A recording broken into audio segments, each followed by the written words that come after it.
It's actually Aguirre. Aguirre, okay. Well, I'm glad I asked. Thank you. And so she'll be recording today's session and swearing in any witnesses that we may have need sworn. Let me start by mentioning something that required to do of each state agency session. In accordance with the State Government's Ethics Act, it is the duty of every commission member to avoid both conflicts of interest and appearance of conflict. Does any commission member have any known conflict of interest or appearance of conflict with respect to any matters coming before the commission today? If so, please identify the conflict or appearance of conflict and refrain from any undue participation in a particular matter involved.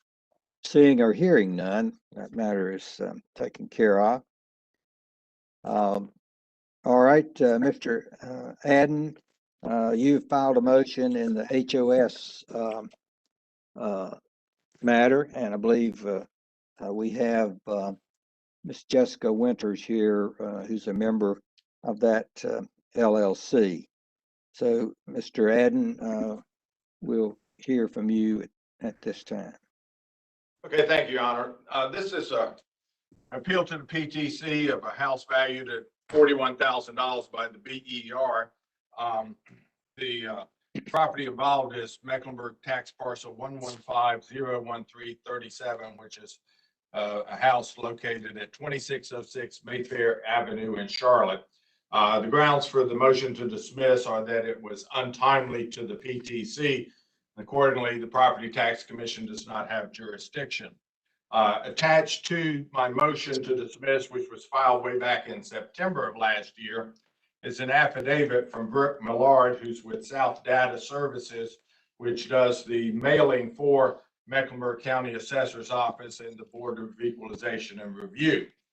Again, the BER considered the appeal on February the 4th of 2020, and they entered a written decision dated March 2nd, 2020. So the decision was dated March 2nd, 2020. The affidavit from Ms. Millard actually says that the decision was mailed on February the 28th, 2020. So it was mailed a couple of days before it was dated. But for purposes of this motion, we acknowledge that the mailing date is the date of the decision, March 2nd, because the taxpayer would not have known it was mailed a few days earlier. So the date is March 2nd. As you know, under the statute, the taxpayer has to file the appeal with the Property Tax Commission within 30 days. So 30 days of March 2nd, March 2nd, 2020, then the 30 days would have been Wednesday, April 1st, 2020. So the due date to file any appeal to the Property Tax Commission was Wednesday, April 1st. It's clear that the BER notice went out. It was received by the taxpayer Haas 3 LLC. There was Ms. Winters submitted an affidavit in opposition to our motion, stating that she actually received it on March 20th, 2020, due to some issues with the UPS service where the company gets its mail, a private mail deliveries, a private mail service. But she received it according to her affidavit, to an affidavit they filed on March 20th. So plenty of time in which to file an appeal by April 1st. The notice of appeal was mailed. My information is that it was mailed on April the 4th. The envelope that the county had, the U.S. Postage Service stamp was April 4th, 2020. So for purposes of filing this motion, that the notice of appeal, the appeal date was April the 4th, 2020, which was 3 days after the due date. The AB 14 that was filed in this case was also dated April the 4th, 2020. So the due date The deadline was April. AB 14 says that it was signed on April the 4th, 3 days late. The mailing was done 3 days late. And accordingly, under the statute, the Property Tax Commission does not have jurisdiction to hear this matter, and we request that the appeal to be dismissed. All right, let me ask a couple questions. And by the way, for the record, this is HOS, I guess that's III LLC 20 Property Tax Commission 0244. I do not find an affidavit from Ms. Winters in my file. Is it? The other members have it? Ms. Winters, did you submit an Yes, affidavit? Yes, sir, I did. I'm sorry. I didn't know I thought you were speaking to the other members. Well, I apologize. was. He mentioned it, but Mr. Adden did. We have copies in our file. I didn't see it when I looked at it Mhm. last night, and I tried flipping through it again. Yes, sir. I have my confirmation of delivery. It was Okay. delivered to you. Well, Mr. Adden must have got it. It Any- shows as Exhibit A is how it's labeled. I don't know. Is that- in your- Is that her affidavit? I believe so, yes. It is, sir. This says Exhibit A. That's mine. Okay, well, I do have that then. Yeah. It looked like it was from Mr. Sanders, but Yeah, I that is guess part I- of your affidavit? Yes, sir. Okay, all right, I do have that. Yeah, All I right, guess I misspoke on that. Yeah, she submitted an affidavit from a William Sanders, who's a supervisor of the UPS store, where the company got its mails at one of those UPS stores. And that's the affidavit I was referring to that said that she received it on March 20th. Okay, Ms. Winters, would you like to respond to Mr. Adden's motion? And I have a question, and other commissioners may as well. Yes, sir. First, just to try to make sure there's no confusion, it's not a house, it's actually an apartment complex. And it's not one parcel number, it's actually 14 parcel numbers. So I don't know if we have a mistake right there. It is 14 different units. Okay, we'll see about what Mr. Adden has to say about that in a minute. Go ahead. Okay. In reference to the affidavit, which is Exhibit A, I was providing that to show it was on or about March the 20th, that it actually was properly put in my mailbox. Basically, it was just a mix-up. It was another company that has a name similar to my name, and they put it in it appears they just put it in the wrong box. And I know sometimes you have all intentions on trying to get other people mail back, and you probably ride around with it in your car forever. But thankfully, they did get my mail back to me, and it was put back in my box. So again, it was on or around March the 20th. That was a crazy time for all of us in our lives. Especially for me, I don't know if I can speak for anyone else, but especially for me. So I wanted to provide this affidavit to show I didn't even get my letter when I was supposed to, which contributes to me not having a timely appeal, because I was constantly calling the tax office, following up to find out when they were going to be sending the letters out. Unfortunately, I definitely had some other things that was going on in my life. And what you're going to see is I put in Exhibit B,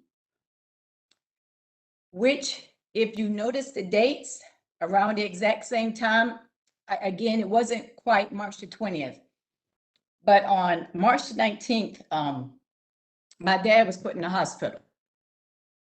And I had to deal with that. He's in Wilmington. He was in Wilmington, North Carolina. So I provided that exhibit to show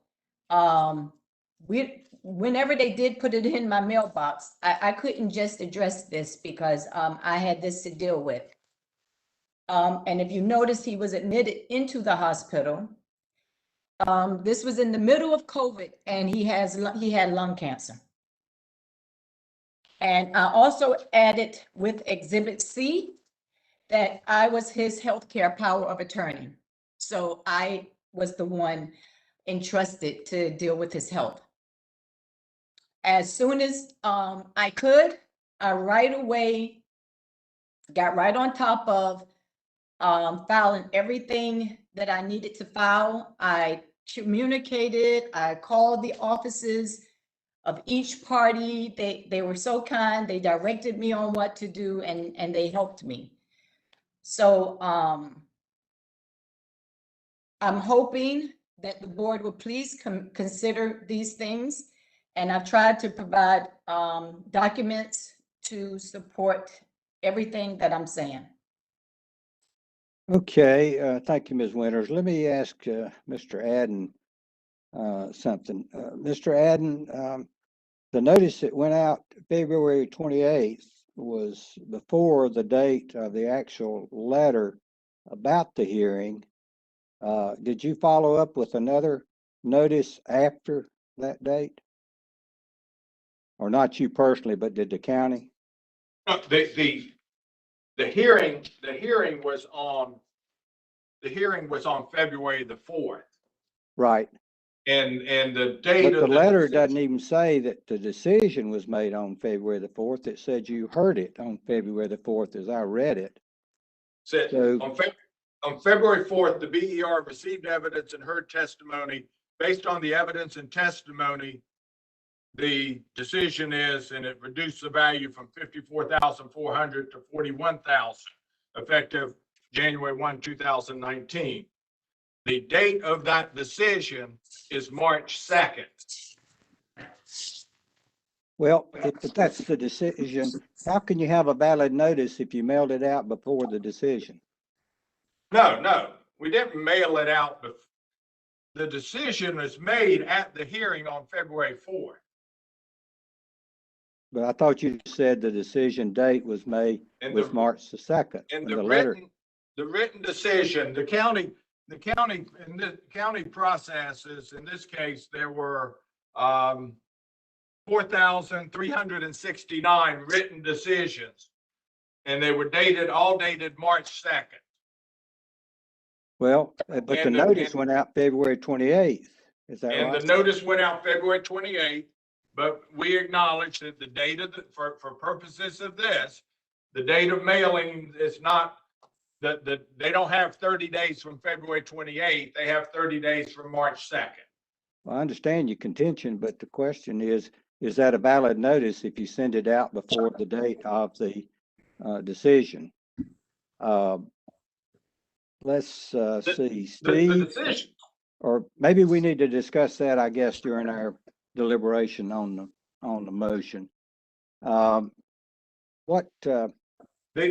I may read the decision, it says, you may appeal the board's decision by filing a timely appeal with the North Carolina Property Tax Commission. The appeal must be received by the commission or postmarked by the U.S. Postal Service within 30 days from the mailing of the county board's notice of decision. A copy of this notice of decision must accompany your appeal to the commission. The commission will not accept electronic copies. Yeah. The appeal was filed by us 3 on April the 4th. More than Okay, 30 I understand days. your contention. My question is, how can you have a valid notice that's sent out if it's sent out before the date of before the actual decision itself? But we can talk about that when we deliberate on the motion. Do other commissioners have questions or anything else Mr. Adden wants to add, or Ms. Winters? Any commissioner? I have a question. Ms. Winters alluded to the fact that this involved, I think she said 14 different parcels or something like that. And the AB 14, I have one AB 14, and it involves parcel 115-01337. And the PTC notice of that filing doesn't, usually when there's a multiple parcel filing, the PTC notice will say how many parcels there are. And so my question is, are there other Are there other parcels from Haas 3 LLC that are on appeal to the PTC? And do they have a different parcel number? I'm just want to clarify that for, Sure. the good only point. thing that's before this commission is this one parcel, as far as I know. Ms. Winters, were there separate appeals for each parcel? No, there wasn't. I followed the instructions that were given to me. I spoke with, and I have his name here, because I asked them about that. Because it's kind of confusing, and that's what's really causing the issue with trying to assess the taxes. For 40 years, they've been assessing them as apartment complexes. And this year, they are listed as condominiums, but they're really apartment complexes. They're identical to 2 or 3 other properties exact on the same street. I mean, everything as far as the layout, year built, etc. So each time I keep reminding everyone, and they say, no, it's fine. This will address all of them. So that's why I wanted to say something again, because they keep telling me just to go with this. They said all the files is under that, but it's 14 different parcel IDs. So I just figured maybe they didn't want all the paperwork, because all the units are right there together as an apartment complex. All right, well, we'll see. Mr. Adden, can you have your staff kind of look into that and see if that can get Yeah, clarified for the future and to see if there's any more appeals? And Yeah, I and have I'll also get with Mr. Pelfrey to see if there are any other AB 14s out there that I'm not aware of, because like I say, I only have one AB 14 mentioning one parcel. Right, and it sounds like she's saying that's the only one she was told to submit, but Yeah. whatever, if y'all can try to straighten that out for her in the future. All right, do any of the commissioners have any questions you want to ask? All right. Miss Winters, Yes, sir. Vice Chairman Wheeler. you received the proper notification on March 20. No, that's when it was finally made it back to my mailbox. And it wasn't probably quite on March the 20th. It was on or about March the 20th. That it made it back to the right addressee. But at that time, my dad was placed in the hospital. Okay, But I mean, I take I'm it- just Go going, ahead, Chair. I'm going by the UPS letter. The Yes. gentleman said you received your mail on March 20. And Yes. so there are 2 weeks in there before the deadline. And- I received it. I'm sorry, I received it in my mailbox.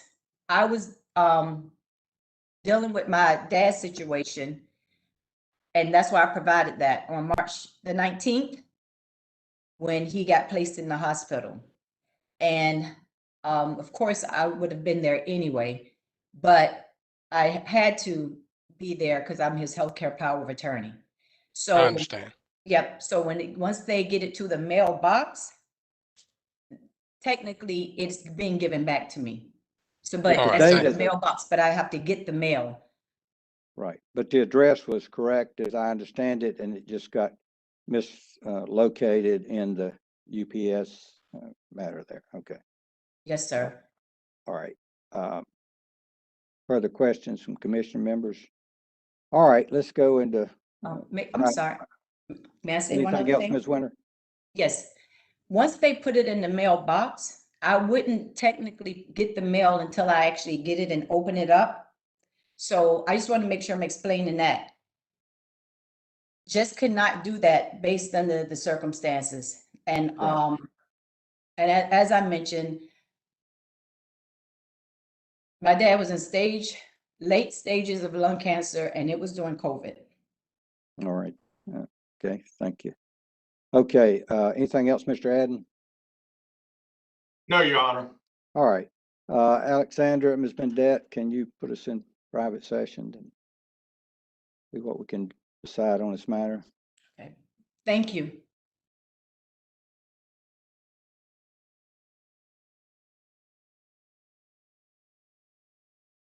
just get these guys in here. Okay, we're back in session under the matter of, in the matter of HOS.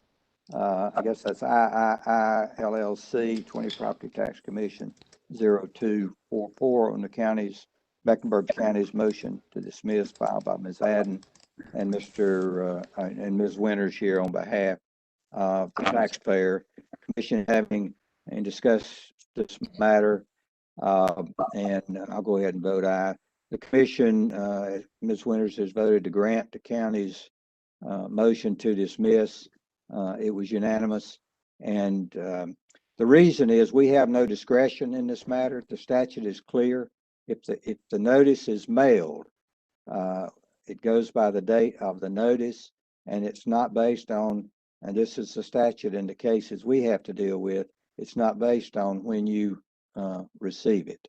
So had we had some discretion, I think we would have perhaps decided this matter differently. We had some concern over whether or not the notice was mailed ahead of the decision date. But on further discussion, we did not feel that that made the notice invalid. You do know, of course, you'll get an order in this matter.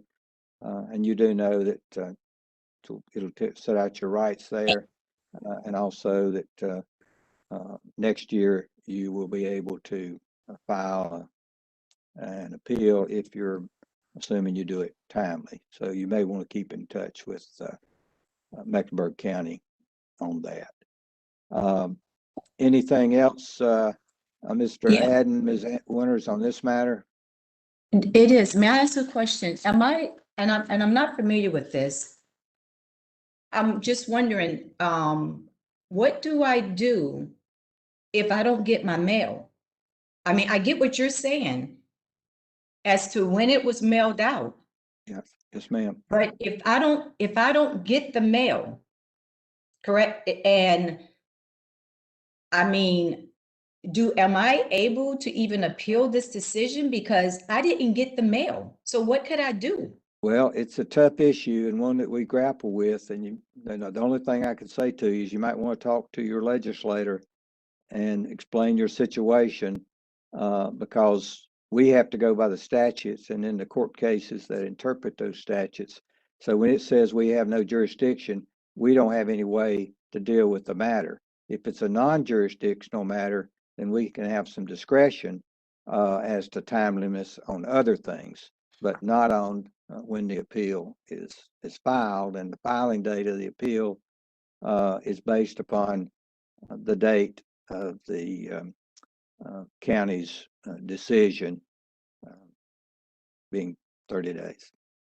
Okay, when I spoke with one of the gentlemen earlier, he asked me about the 2 weeks and saying that should have been enough time. As I expressed to him, they put on or about. They weren't even sure. So it was no definite that there was even 2 weeks when I received my mail. But then the other thing, I just can't quite understand is during that time, the county mail was all messed up. Yes, COVID, ma'am. it's no way. I mean, COVID messed up a lot of people, the mail and everything. It sure I did. mean, this was right soon as everything hit, the city, everything was closing down. Yes, And ma'am. And I still wonder, I mean, even when I was calling the tax office to follow up, they told me that everything was behind, things were mixed up. So it is definitely some type of discrepancy here.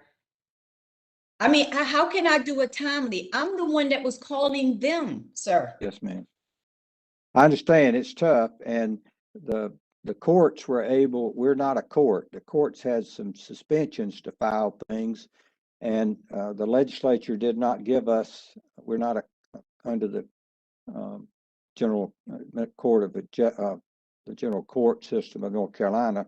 We're an executive agency, and the legislature has not given us any way to have any discretion in that matter, even though COVID and the way the mails were and other things have caused taxpayers a lot of problems. So again, we don't have any way to deal with that. So the only way, obviously, you can appeal our decision. You'll get notice about that. Is to talk to your legislator and see if it's a matter that they want to address some way. So Okay, and you no, did all you could do. I'm sorry. yes, and I appreciate your sincereness. I feel though your decision is sincere and you've explained. Now, what statute is it that has tied your hand? Statute? Steve, what's the 30-day statute? You have it before you, or Robert Adden, either one of It you? is General Statute 105-290, and then I believe it's E, like Edward. 105-290E. E. 105-290E. Okay, and basically based on that statute, it don't give you any room. No, it says mailed. Yes, ma'am.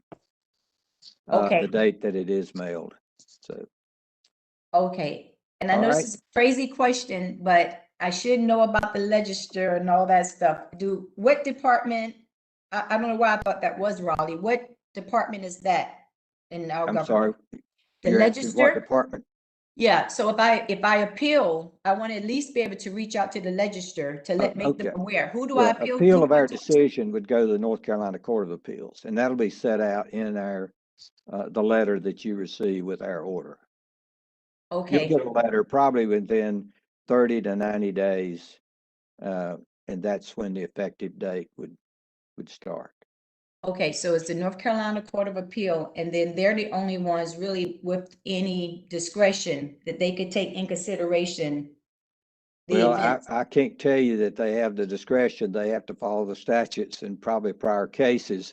The only one that can change it is the statute is the legislature. Legislature. You look at the statute and you'll get that. You can see it when you get your case. Okay, is it saying that there is no dumb question, and I probably feel real dumb asking this.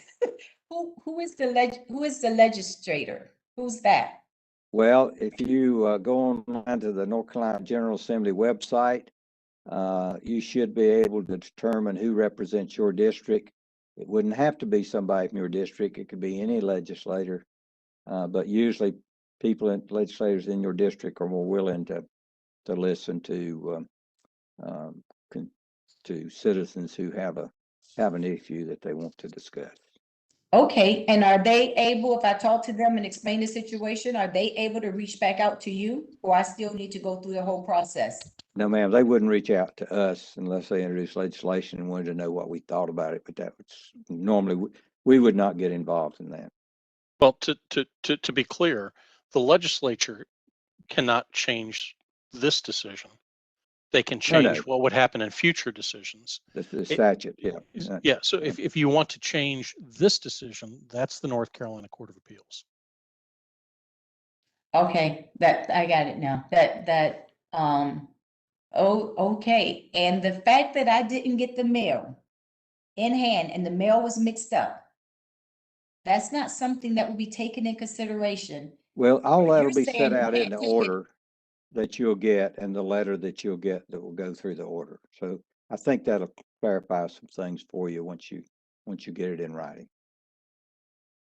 Okay, and then just the one other thing, just in case for the appeal court, it was mentioned that his letter may have been invalid because according to his own testimony, it was mailed out on February the 28th. Is that correct?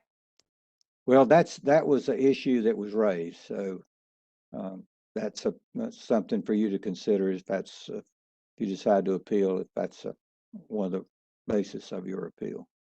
Okay, will I be able to request a copy of this recording? Because I wanted to be able to jot down what he said in reference to. You can get a copy of the recording, yes, ma'am. Okay, and And, I So just- If you'll It's- reach it's out on- later, they'll be able to try to tell you how you can do that, I think. it's on Miss YouTube, Winters, Miss Winters. I can send you a link to today's hearings. thank you. Mhm. Thank you. All right. And Okay, and one last question. So when y'all spoke, you didn't come up with it being invalid, the fact that he sent it out on the 28th. We did not. That's correct. Okay. And that was because the dates. Well, all that'll be during- set out in the order. Oh, okay. I just You'll wanted get it to, in writing. okay, even the part about the dates and the mail out and everything. I'll get that as well. I couldn't understand your last question. I said, as far as the dates and everything, I'll get something that talks about that as well, that all It'll those. be in the order. The order will set out. So when you get the order, you should have the information you'll need. Okay. Okay, I don't know. I'm just lost for words that. Well, So I know, even with the. but there's so nothing there- else we can do, Ms. Winters, so. Okay, and just one last question. I understand that we're in the time, so we're saying that is when it's mailed out. So there is nothing that if a person could support that they are dealing with a family emergency, you're saying there's nothing that makes or give consideration for that? Well, I don't want to get into hypotheticals, Ms. Winters, but the statute sets out the date of when the appeal has to be filed, and we have to hear a case and decide it under that particular case. But the statute says the date of appeal is 30 days from when the notice is mailed. Okay. So what, and I'm just, where would I look to Ms. see? Winters, for what- I can't just keep no, answering I'm not- questions. I'm I've not- tried to be as No, helpful no, as no. I can. you've been You'll get the very helpful. order and it'll set out everything. And then if you have a question, you can maybe reach out to Mr. Pelfrey and maybe he can, Speak up, reach out to who? Mr. Pelfrey, our counsel, Pellfree? Pelfrey.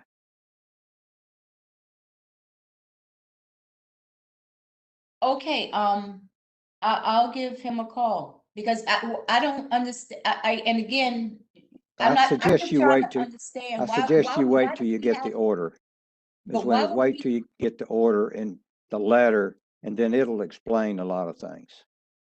And then when you have questions, you can give him a call. I think it'd be better. Then you'll have the proper information before you. Oh, okay, again, why do we have an appeal then if there is nothing? Ms. where- Winters, I can't go into all that. I've tried to be very lenient and answer your You questions as much as I can. And those things you'll have to think about after you get the order, and you may talk to an attorney, and they certainly could give you some information based on what they understand, okay, and looking Okay. at the statutes and the cases Okay, and the order. all right. All Well, right. listen, thank you for all of your time. Well, we wish we had some discretion, and it could make a difference probably in some cases that we decide. But in this case, our understanding is we have no discretion. So, Okay, but, now, thank you very- I never received any proof of when they mailed out their documents to me. well, we had the affidavit in the file, so that's in the file, and He didn't mail me any evidence of the affidavit or anything for me to, because I didn't receive any of that. I mailed mine to him, but I did not receive mine.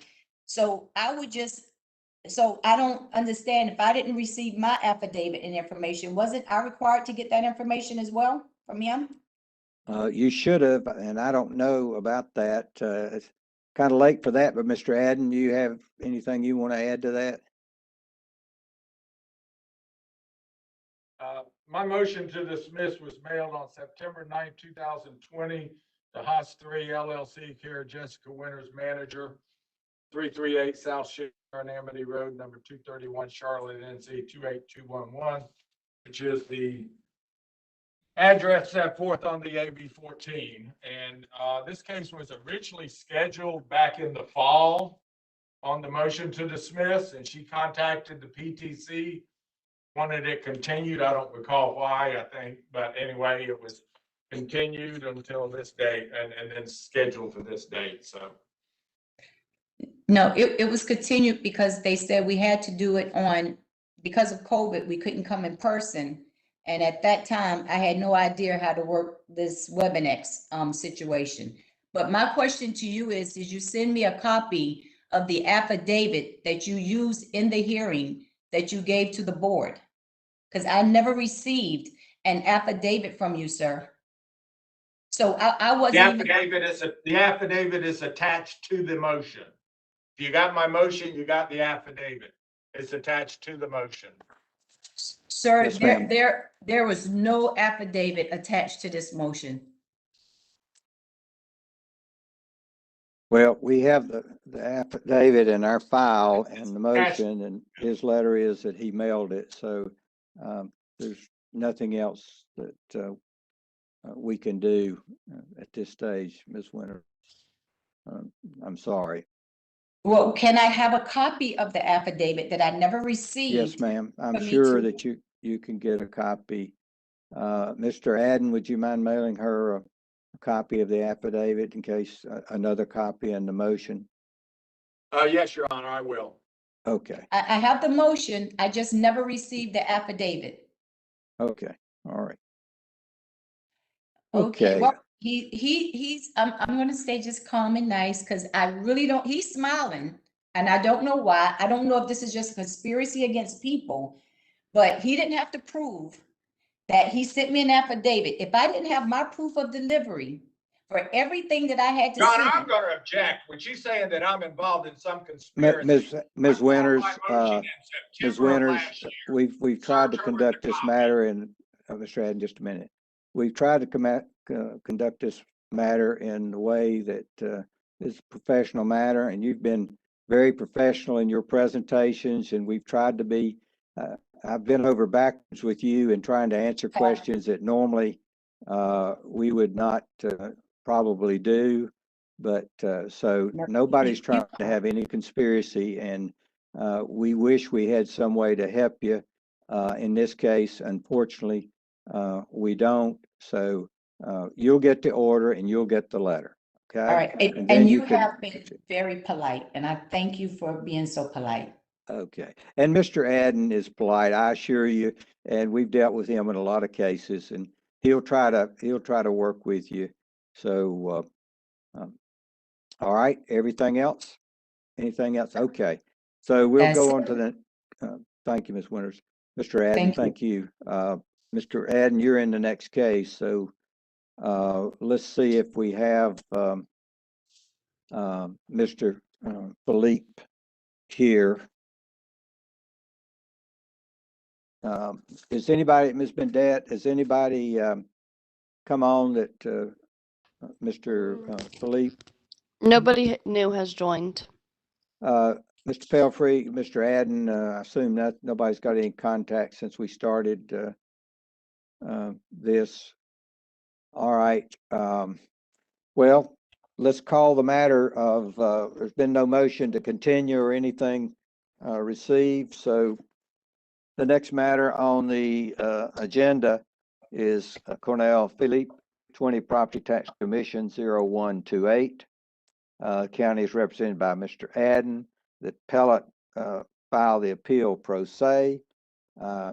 It appears after the chairman asking and receiving no response that anyone here is representing Mr. Philippe, either he as pro se or an attorney, and no information having been received as to the hearing agreement in the matter, and nothing has been filed as in the way of exhibits in this matter, and no order of pretrial hearing conference. And Mr. Adden, you said that you've had no contact or received anything from Mr. Philippe. Is that correct?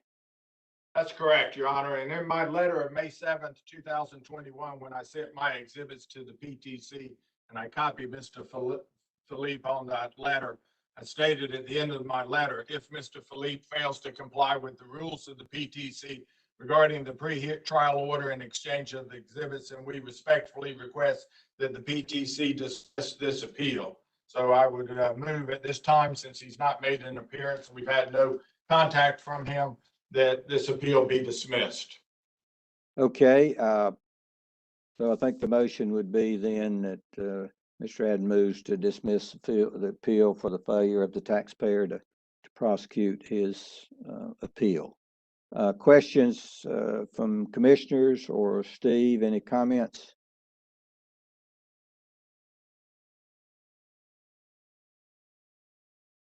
Steve, anything from you? No, Mr. Chairman. Okay, all Other right, than the taxpayer, was the taxpayer notified to be here today? Yes, Mr.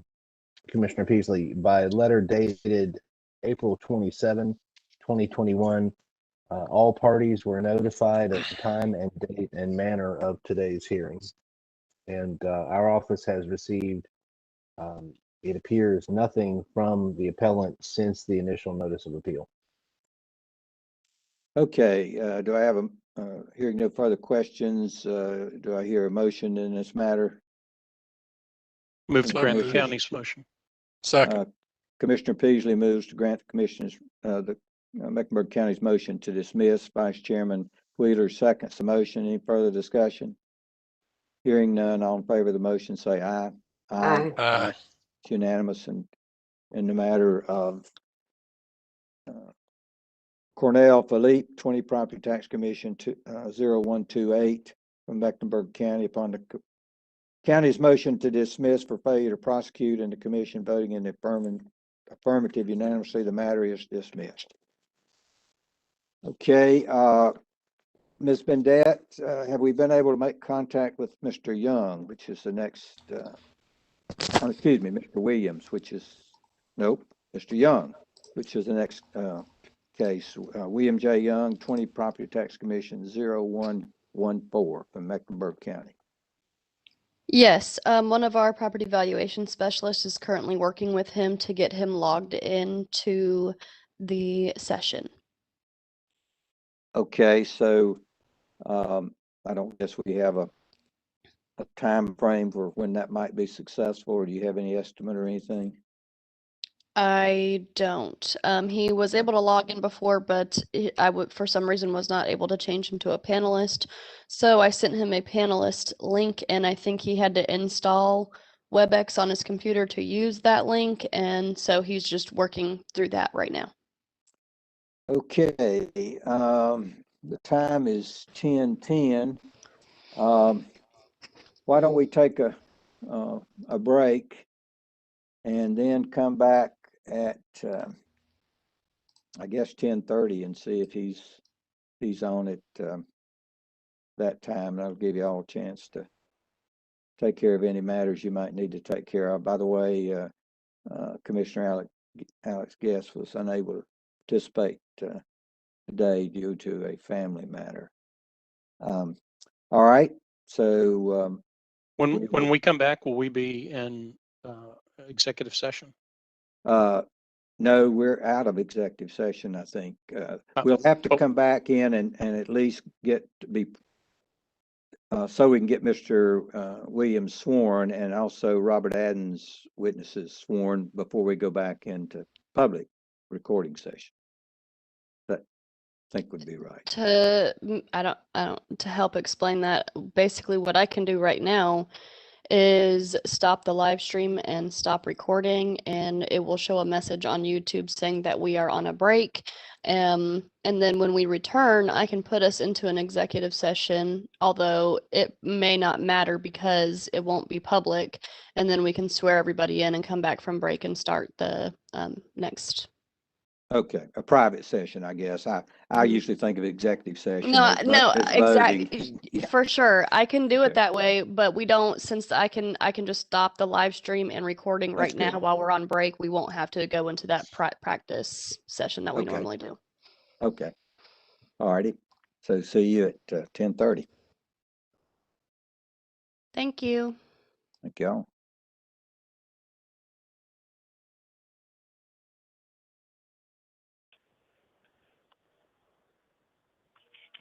I'm sorry, I was muted. Wow, first time, I guess.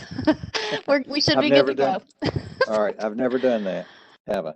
Okay, the next item on the agenda from Mecklenburg County is the matter of William J. Young, 20 Property Tax Commission 0114. County is represented by Mr. Robert Adden, and Mr. Young is here representing himself, or as we say, pro se. Let me, Mr. Young, I'll give you a chance to ask any questions that you might, since we've had difficulty this morning and you haven't been able to see anything else regarding the commission. I am Bob Hunter. I'm chairman of the commission. I previously introduced other commission members. If you like, I'll introduce them again. Maybe only so I could get to know their voices, maybe just a little bit. Sure. Okay. I'm not sure you'll get to know their voices, and you can't see them. So let me ask, I can ask each one of them to acknowledge something so you'll at least hear a voice since you can't Okay. see. Let me ask you, we can see a screenshot from Mr. Poutro's computer. I think it's a Zoom. You don't have any shot of us, is that correct? That's correct. Okay. Well, wait now. He's moving his computer around. If he raises it up just a little bit, I see someone with headphones on. Well, that's probably me. Great, good looking young man. Oh, yeah, that's definitely me. No, okay. Well, and if, I don't know, Johnny, if you can switch around and get I Vice see all Chairman. four. Oh, you can? Okay. Vice Chairman Terry Wheeler. Terry, raise your hand since he can now see you. And then we have Commissioner Bill Peasley, who's also the good-looking man with the headset on, who raised his hand there. And then we have Commissioner June Michaud, who's just raised her hand. Our other commissioner, Alex Guest, is unable to be with us today. And then we have our counsel, Mr. Steve Pelfrey, and we have our staff person who's been trying to help today to get you on the WebEx session, Alexander Bendet, and we have our court reporter, Mary Ann, and I'm still can't pronounce her last. I'm gonna say Aguirre. That's not correct, but that's it's close. Okay. And I think, and of course, Mr. Robert Adden is here. You worked with him some, I think, and I have. Mr. Blackwelder is here, who's been sworn, and so I understand you and he will be the only witnesses. So I have a question. okay, is that It's of Ms. Johnny. Michaud? Johnny, will you need to hold the computer or can you rest it on a table? I see you're holding it. Yes, ma'am, Ms. Commissioner. I will have to hold the computer the whole time. I tried to set it down before and I think I hit the power button by accident. So I was just going to do this to facilitate his identification, and then I was going to go ahead and let him just continue on the phone. Okay, thank you. Okay, so I think she was worried, as we should be, about whether or not you could go through the whole hearing trying to hold that computer up. Get my workout for the day, Mr. Chairman. It looks like you work out, Johnny. I think this is the first time maybe I've seen you in a while, but I think you must work out. Okay. Then let me, Mr. Young, let me point out something. You may be aware of it.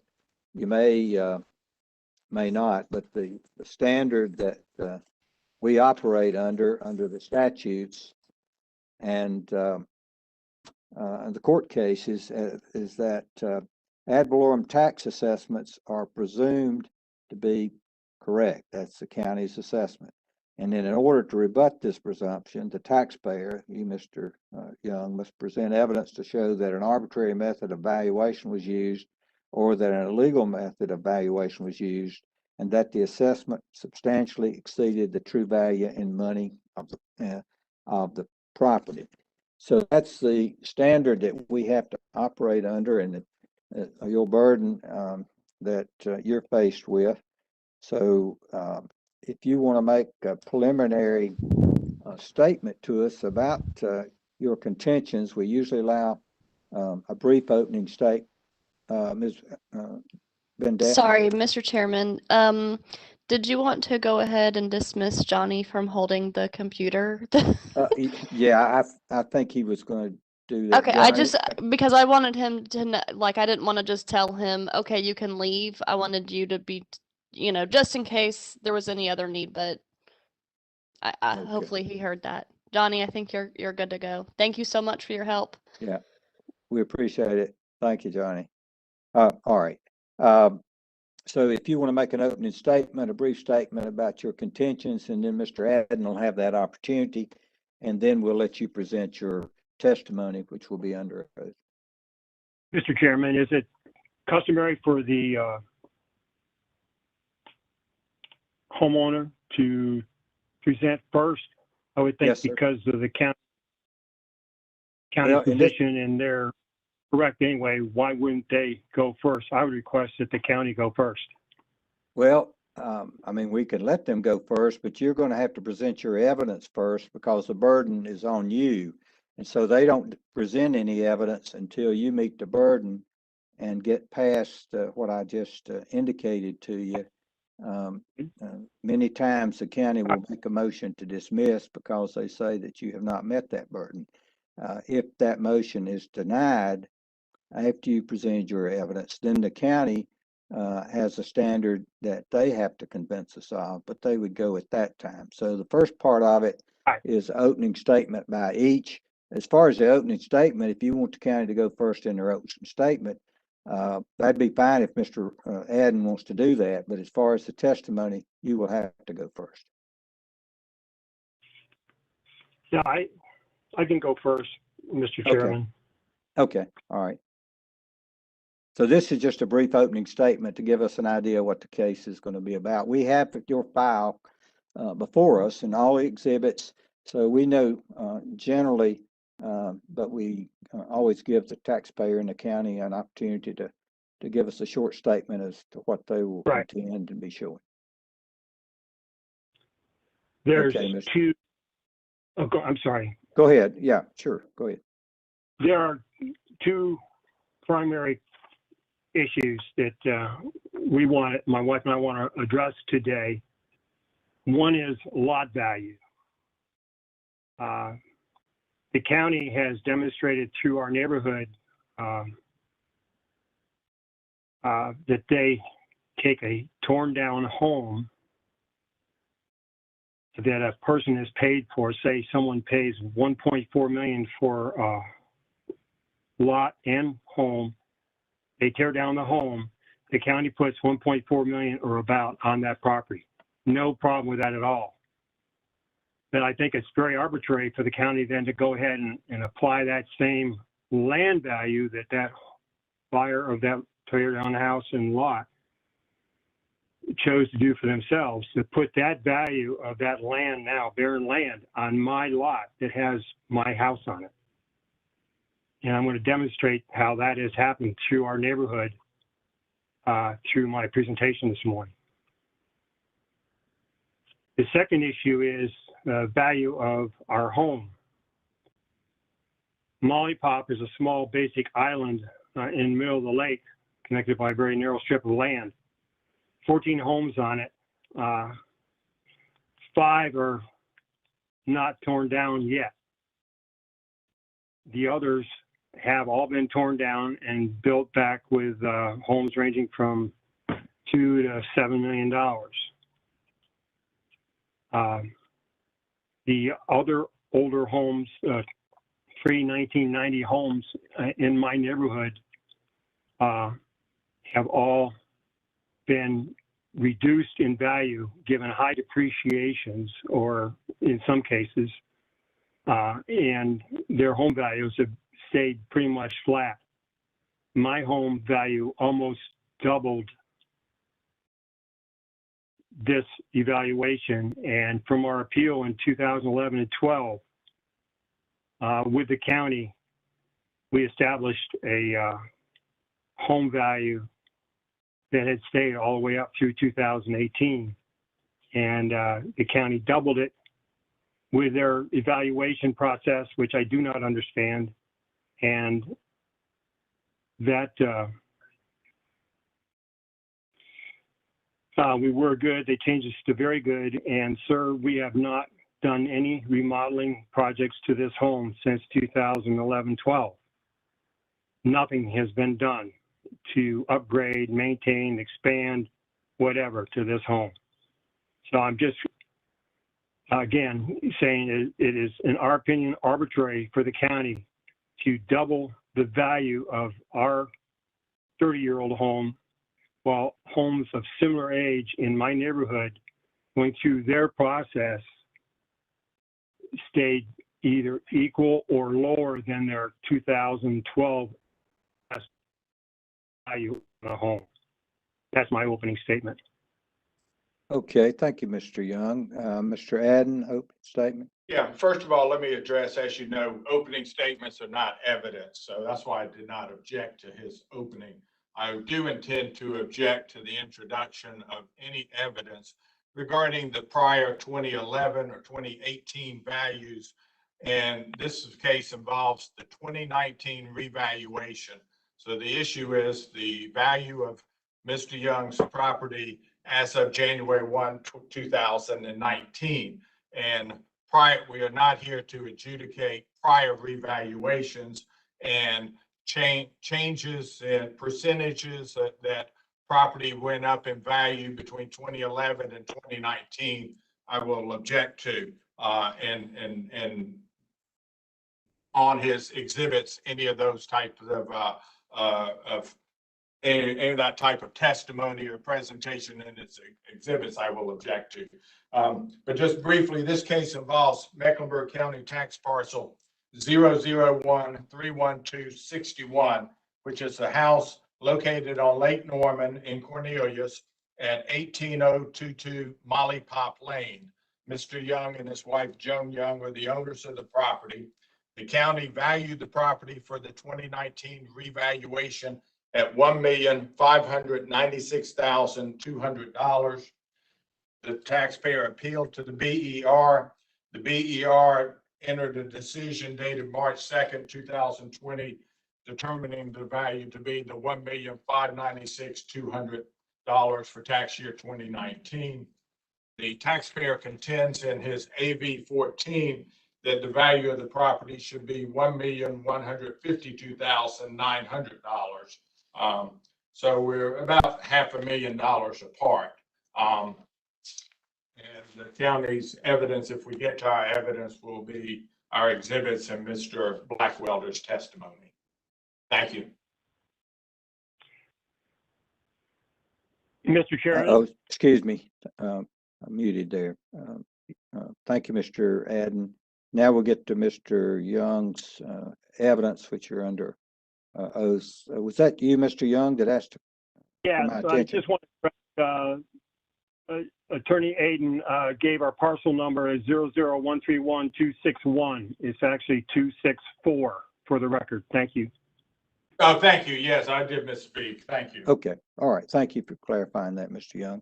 All right. At this time, Mr. Young, you may present your testimony and evidence. All right. Mr. Chairman and members of the committee, you've got my deck submitted. The first page summarized where we think we need to be. All right, page 1. Page 2. Your Honor, I object on page 1 of his exhibits to the parts of his exhibits that deal with the prior assessment, the percent increase. There's a prior assessment column, and then there are 3% increase columns, and I would object to those percent increase columns. That's not relevant evidence to determine the value as of January 1, 2019. The county does not take a 2011 value, a prior valuation value, and simply increase all values the same. In that case, we wouldn't have any need for a revaluation. So the values for 2011 through 2018 for this property and other properties is irrelevant to this, to the issues for the commission. And I would move to strike those portions of his exhibits. They're on page 1, page 1.5, page 14, page 15, page 19, page 33, page 34-1, 35-1, and 36-3. All of those, I'm not saying strike the exhibits in their entirety, just the portions that deal with the 2011 revaluation. Okay, Mr. Young, those items really are not what the commission will be deciding. The county's reappraisal for 2019, it doesn't correspond to what the prior reappraisal values were. Yeah. We have them down there, but I think you should refrain from trying to make that the strength of your case, because that's not what we will be focusing on. You're going to have to show that the value in 2019 was improperly determined. Okay? That's fair enough, Mr. Chairman. In all due respect, these percentages are really there just for you and your committee members to get an understanding of how various properties fared in this last county evaluation process. I'm a simple man, and all I do is expect to be treated as fairly, that my property is no better, no worse than my neighbors. Right. And the percentages were there just to give the committee, without having to grab calculators every time, to calculate, if you so choose, to see how one property might have been impacted by the process undertaken in 2019 on the various properties. That's all. Okay. I'm fine with that. Well, that's fine. And it would be relevant for you to talk about your property 2019 valuation and matters affecting that with other properties similarly situated that you would contend. Sure. Okay. All right. If you go to page 1.5, sir, in the committee, Mr. Aiden, vacant lot sales. I'd like the committee to understand that in my neighborhood, and I'm talking my neighborhood now of Belle Isle and Mollipop Lane, a lot of wide open waterfront lots. There are two kinds of lots. There are lots that are flat, and there are lots that are steep. And for this, I'm defining steep as 30 feet from the high water mark of the lake, 760, up to the road in front of the house or lot, which would be in the 790 range. On Belle Isle and on Mollipop Lane, there are 17 lots that fit this 30-foot minimum rise. And I contend, now I will show using the county's exhibit number 11 that in last 2017 and 2018, there were 12 land sales, 9 of which were flat lots. All but 2 of those flat lots had houses on them. So the properties were removed. The house was removed and new assessed value was put on the land, reflecting the value of the house that was torn down plus the land. So the land and house purchase now became the empty lot price. And I think that's a totally fair way to go. I wouldn't expect the county to do anything different. But on the steep lots, there were 2 lot sales on both vacant lots, no houses removed. On Belle Isle, there are items number 1 and 2 on that table, 1.5. They're steep lots. The average price of those 2 lots was $835. If you average the price of the other lots, there's about a $400,000 to $500,000 difference in the value of a flat lot with or without a house and the steep lot with no house on it. And I think it's very arbitrary for the county to assess anything but what a vacant, empty lot is on my lot. All the lots on Belle Isle that are steep, including ones that have houses and don't, are all appraised at $900,000. I think that's a fair appraisal, and that's what should be on the steep lots on Mollipop. We're a little bit over a quarter mile apart. The county used those houses on that area of Belle Isle, and I'll show you where it is in just a minute, sir, to compare my home. That they buried the two vacant lot sales in their exhibit 11. The county's exhibit 11. I don't know if you can pull that up, and we can get to it when Attorney Aiden responds to my comments here. That's up to you if you'd like us to look at that now, but let me ask you for clarification. Yes, sir. Are you considering your lot as a steep lot? Yes, sir. Okay, all right, just wanted to be sure. Thank you. We're 50 feet from the lake to the street. Okay, thank you. Go ahead. All right, and we'll talk a little bit. That's a great question. The two first lots on the county's list of 12 qualified sales in lakefront properties, the two are listed as vacant lots.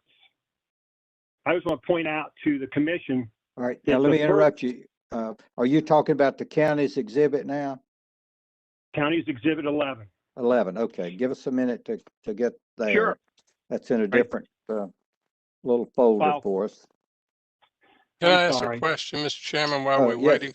Sure, Commissioner Weaver. So that I understand, at the beginning, Mr. Adams spoke of what he said you're contending the total value of your property is, and that's $1,152,900. Is that correct?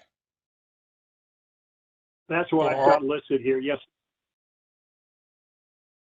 So that's the value you're going to reach at some point, correct? That's correct. Starting with a land value of $900,000. That's my question. So you're saying your house is worth $252,900? $235 actually, because I've got other features on the lot that are worth $17,900. Okay, thank you. All right. Thank you. Good question. Okay, go ahead now, Mr. Young.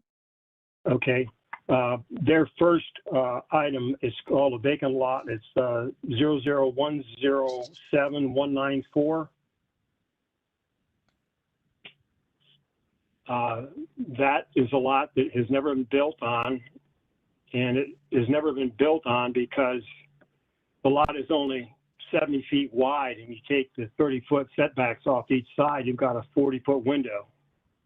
And that lot was sold for $968, empty lot. It's a vacant lot. The next lot they have is a vacant lot, 00131-209. That was not a vacant lot in my mind. It's playing with information. That lot had submitted a request to the county on 12/19/2016 to tear down the house and other buildings that are on the property. That tear down inspection final was done on February 2nd. The property was sold on 7/12, so the house was removed 4 to 5 months before the property was bought as an empty lot. And it was paid for by 1.3, which is kind of right in the middle of where homes with flat lots with homes sell, 1.2, 1.3, 1.4 in that area. So to call it a vacant lot, I just think is, again, a little arbitrary in my mind.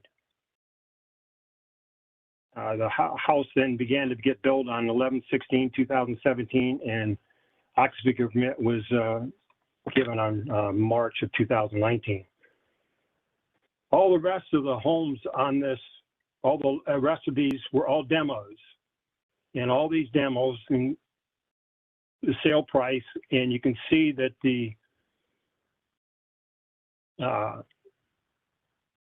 we'll get into that a little bit further, that the value of the lot very closely resembles the sale price of the house and the tear down house and the lot. Am I clear on that, sir? That there's 8 about houses and lots that were purchased. The purchaser tore down the house. The county reassesses the lot for the value of pretty much what the purchase price of the house and lot was. So now that becomes a new land value for the waterfront lot. So if a property had a house on it and it sold for 1.4, the county's pretty much taking the land and the house, the 1.4 sale, and putting all that money on the lot, which is totally right, because that buyer, that owner decided that lot was worth that much to him to put a new house on it. Is there a question with this? Thinking? I don't see any questions right now. That Mr. Adden, of course, will have an opportunity to ask you questions, and commissioners will later if they have something. Okay, because as we're talking about land value, my lot was years ago $700,000. I've had the good fortune to have lots sell on both sides of me that have land and a house on them. The property just south of me, if we go to, I'm sorry, let's go back to my pages, okay, sir, in the committee, Mr. If you go to page 4 of my deck, Mr. Chairman. Yes, page 4 of your exhibits. Yes, sir. It says total homes 14, old homes remaining are 5. I think we see that. Yes, sir. The house just to the right of mine, as you look at the water from the street, was sold for almost right at 1.2 million. At the time it was sold, I'm going to ask you now to, I don't have these in the perfect order that I'm presenting here. If you could flip to page 9. If you would, please, sir. All right. This is what the house looked like a little while before it was torn down. It sold for 1.175. The house had a value on it at that time of 336,000, which would put the land value at about 823,000. The house had 4,200 some finished square feet, about the same size as mine. Actually, built a little bit. It was built a little bit after mine, so it was a little bit newer house. But this lot was then assessed 1.2 million, which totally agree with. But when the county chose to take this sale and a sale similar on the other side of me, to the left of me, a small house built in the early 70s, the house is still there. A builder's waiting for someone to buy, to build and tear it down. But he paid just a little under 1.2 for that lot as well. So I got lots on both sides of me that had houses on it that they tore them down. And the county now has put on my lot 1.2 million less a 10% reduction because of steepness that was given in an earlier appeal. And it's still there. All the lots going up to my left, up toward the point, are appraised at not 1.2, but 1.080. And this is one example of how I believe the county is taking the value of a house that is torn down, putting it on a piece of land, and then transferring that new empty lot land value to a house and land like mine.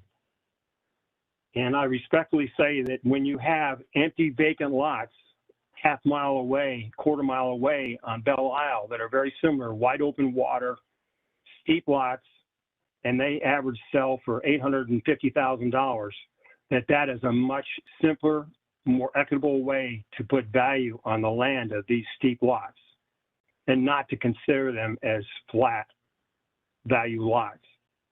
Again, going back to the county's Exhibit 11, home buyers had a lot of choices to buy flat lots or steep lots, and it's obvious by the number of flat lots that were purchased with houses on them. It cost $400,000 to $500,000 more than a steep lot that people chose to buy flat lots, and there's a very good reason for that. If you go to page 4.5, sir, I can't tell when you're there, so just let me know when you and your committee get there. All right. We'll stop you. You go ahead and we'll stop you if we need to find something as you reference, since you can't see us. All right. Okay.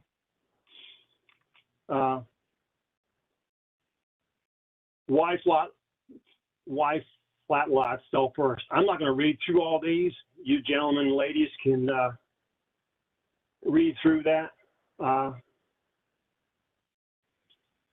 Why steep lots may sell first?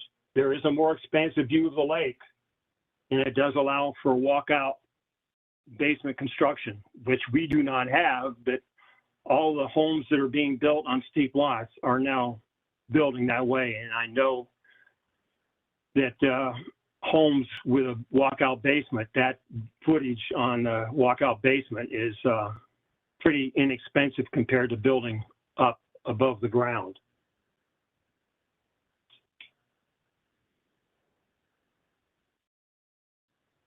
So you just summarize that this land value is much more effectively valued by considering the two qualified sales on Belle Isle of the empty vacant lots, and that should be applied to the lots on Mollipop, just like they were applied on Belle Isle. All the lots on Belle Isle are that, except for the point lots. And all I'm asking is to be treated as fairly and have my lot anyway valued at the same value, $900,000, as the lots on Belle Isle.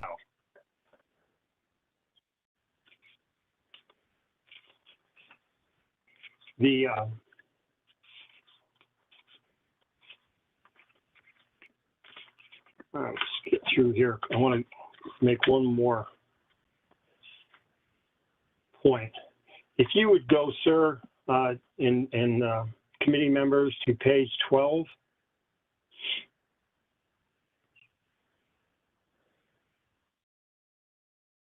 Of my deck.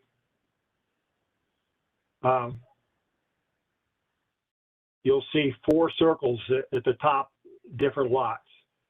The second circle from the left, 1.740. That's the land value I put on that lot by the county during this last revaluation. The property sold for $1.8 million,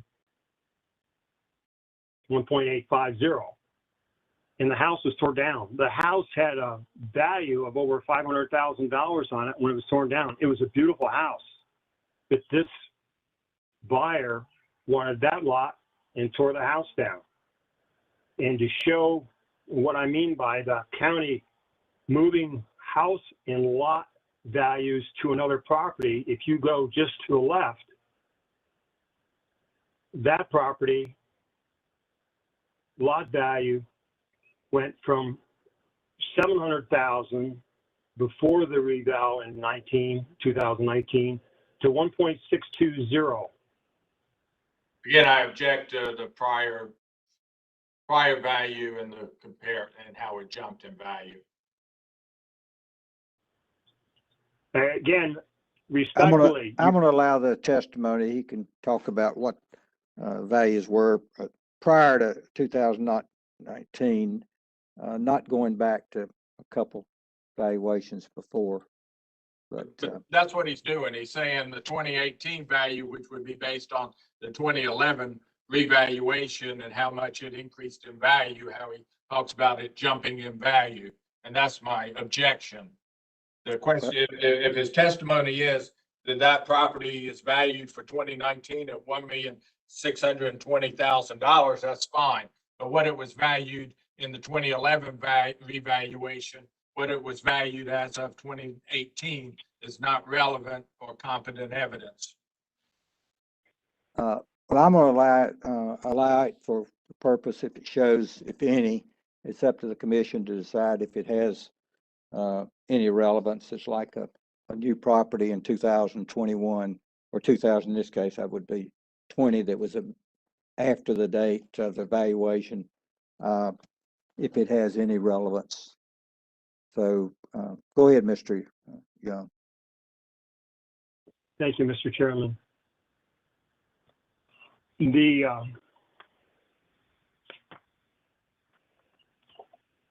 property has a 2,200 square foot house on it, built in 1975, and for an owner to accept that kind of increase in his land value for what happened on a lot next to him versus what might have happened on an average over all the things, as in Exhibit 11, which is about 1.2 or 1.3 for flat lots that have houses torn down, that you know this house is going to be torn down. I think we might all agree on that. But a 1.2, 1.3 value seems a much more fair and less arbitrary way to assess land value on that particular lot, my perspective.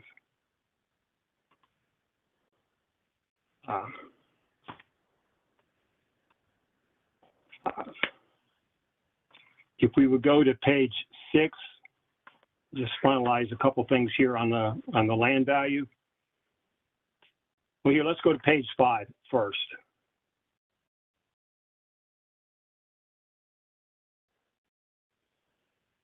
Page 5 is a summary of the 5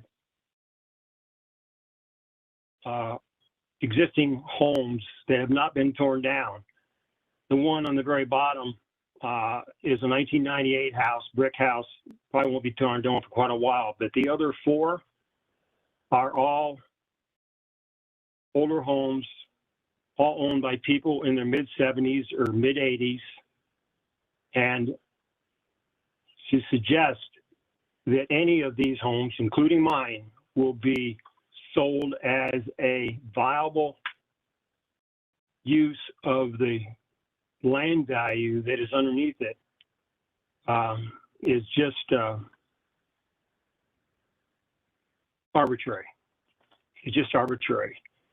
And furthermore, I just let you know that the building on replacement of homes began in 2003 on Mollipop down at the very bottom. There's a couple houses down there, 03 and 06. But then as you come up, houses right across from me, Denny Hamlin House, 2015, and then the 3 houses just below Denny's house there, 2009, 2012, 2014. The house next to me was built in 2017 on the right of me. And the Point Lot house was torn down a couple years ago, and they're building a pretty substantial house on the end of that. I have no idea what its value is. So the building and tear down on Molly Pop is active and thriving. And it's also beginning to happen over on Belle Isle now with 2 big new homes going in on steep lots over there that were recently sold. I guess my final thoughts on land is that land values are going to go up in this area for sure. But just ask the county to not lay over on top of land the value of a single house versus an average of multiple houses if they're houses and tear downs. And that's what the land value should be. Fortunately, right now, the steep lots, I think there's just been one lot that just in the last year has had a house torn down on it because there's been extra ones to buy vacant. So there will start to be a history of steep lot homes that are going to be torn down. And that average value of that tear down is the value of, for that lot and house. But my land should not have to carry these implied values of homes that have been torn down. It's just, it's un-American. It just, how can my house carry the values of other homes that have been torn down in my lot value? It just does not make sense. Okay. Just so you gentlemen know where the steep lots are, you can look at them at pages 6, 7, and 8. Summarize where the steep lots are. And that's the house we looked at. I'm gonna roll through these slides here. I don't know, I have lost track of time, Mr. Chairman. I don't know how much. Go I ahead, have you're got- okay so far. Yeah. Just Okay. don't repeat yourself as long as you're presenting new stuff. That's fine. Yeah, If you yeah. get to be repetitive, Mr. Adden will object, or I'll It's, probably point it out. it's been a long morning. Yes, sir. And we appreciate your patience and willingness to Yeah. go ahead and do this. You're dealing with a 74-year-old guy that's been retired for 10 years and not been in the battle, so to speak, for many years. Page 13.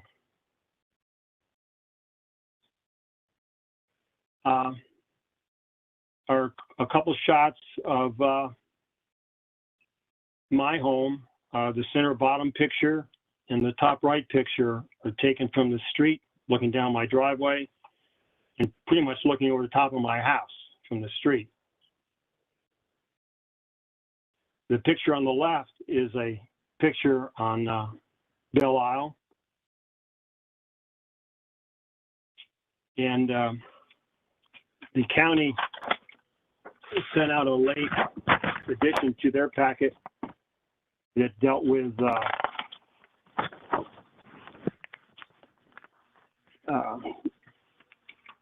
percent of slope, and they measured my percent of slope as around 17 degrees, which I don't have an argument with if it was an empty lot. But unfortunately, with what we're doing, I cannot show you what I realized I could do in Polaris, but I'm going to describe it as best I can.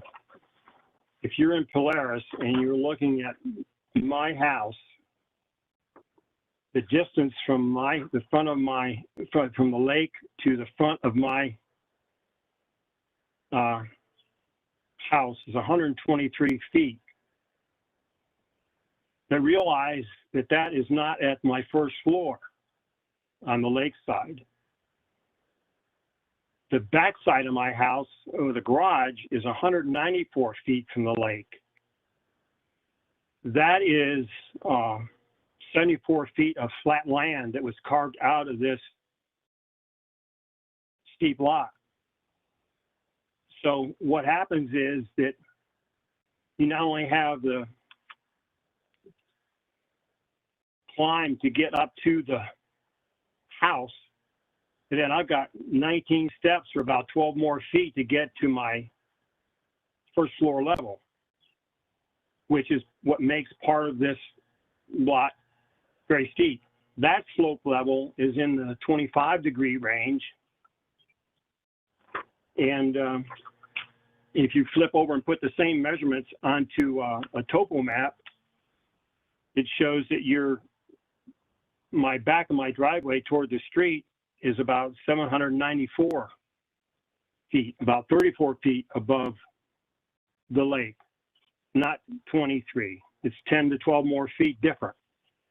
And I just want to make sure that people understand. I'm not going to argue about steepness. We bought this house knowing it was steep, but I don't want anyone inferring that we've got a long straight lot and it's a low angle lot compared to some other lots. And I look at some of the lots other lots they measured, Mr. Chairman, and those have walkout basements, and the house is pushed much closer to the lake than my house is.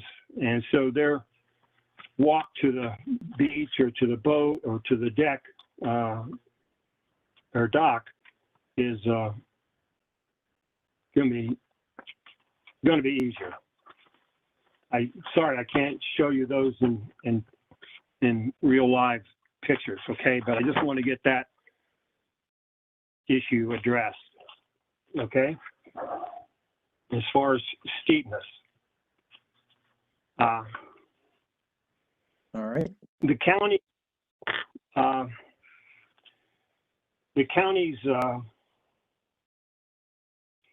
comparison of homes, the 4 homes that they chose to compare to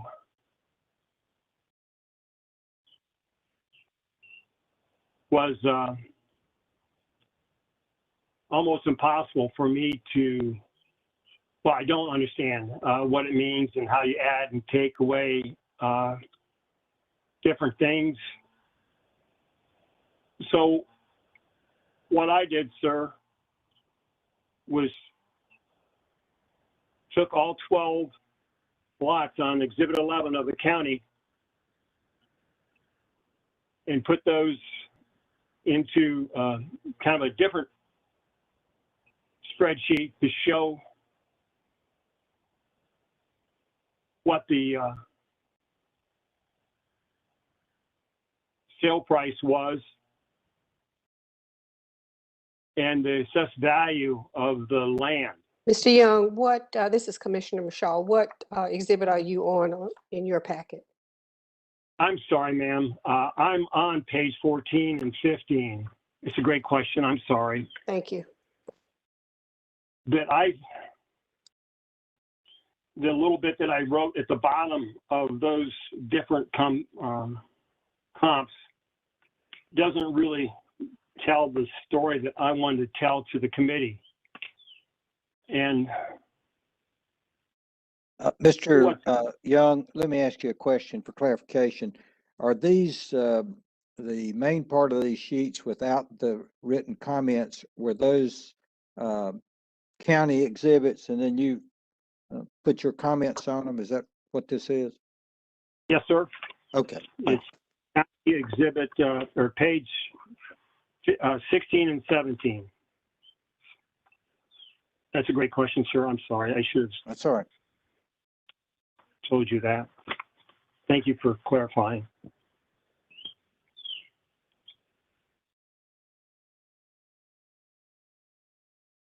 And when you summarize, and we've talked about it already a little bit, the land value of a tear down house lot versus an empty non-point lot included in their Exhibit 11. So you add all the 10 flat lots together, you come out with an average of $1.24, $1,241,800.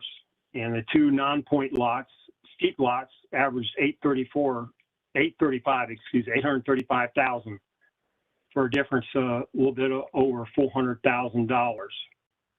That's just trying to drive home using county information that flat lot teardowns are a complete different animal that should not be used to put value on land underneath a house on a steep lot. We already know what the steep lot is. It's very clear. It's 835,000. We had 2 qualified sales. That's kind of like a no-brainer. 900,000, that's fine. That's what I'm expecting of my my lot to be assessed at. That's what I'm asking the commission to seriously consider.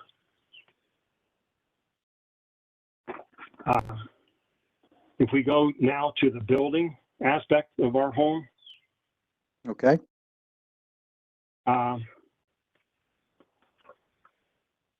we go to page 18.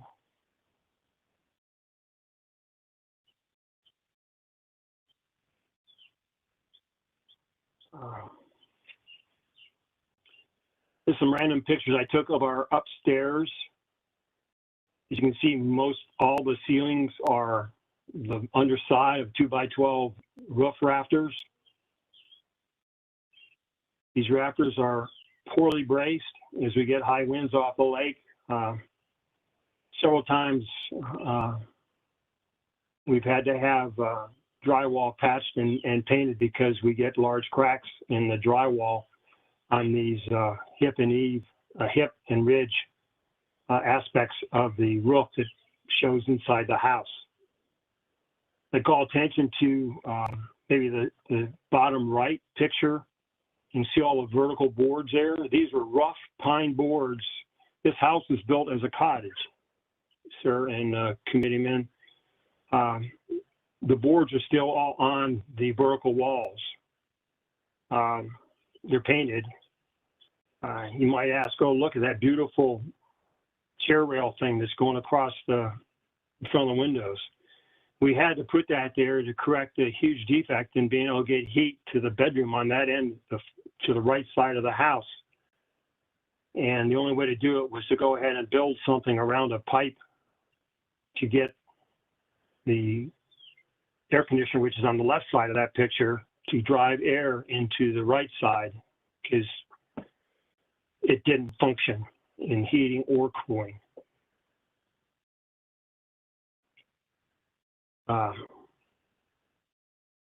And we still have several rooms in our first floor that are vertical pine boards as well.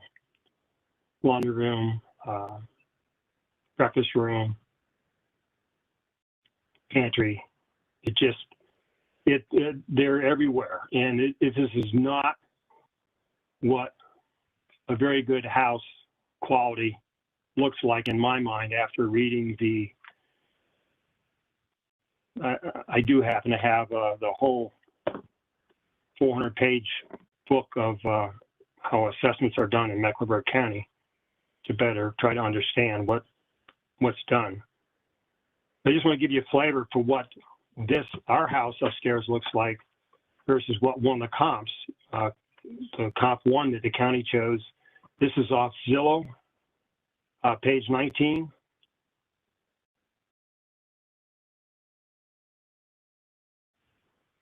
Page 20 is again off of Zillow, right after it was sold.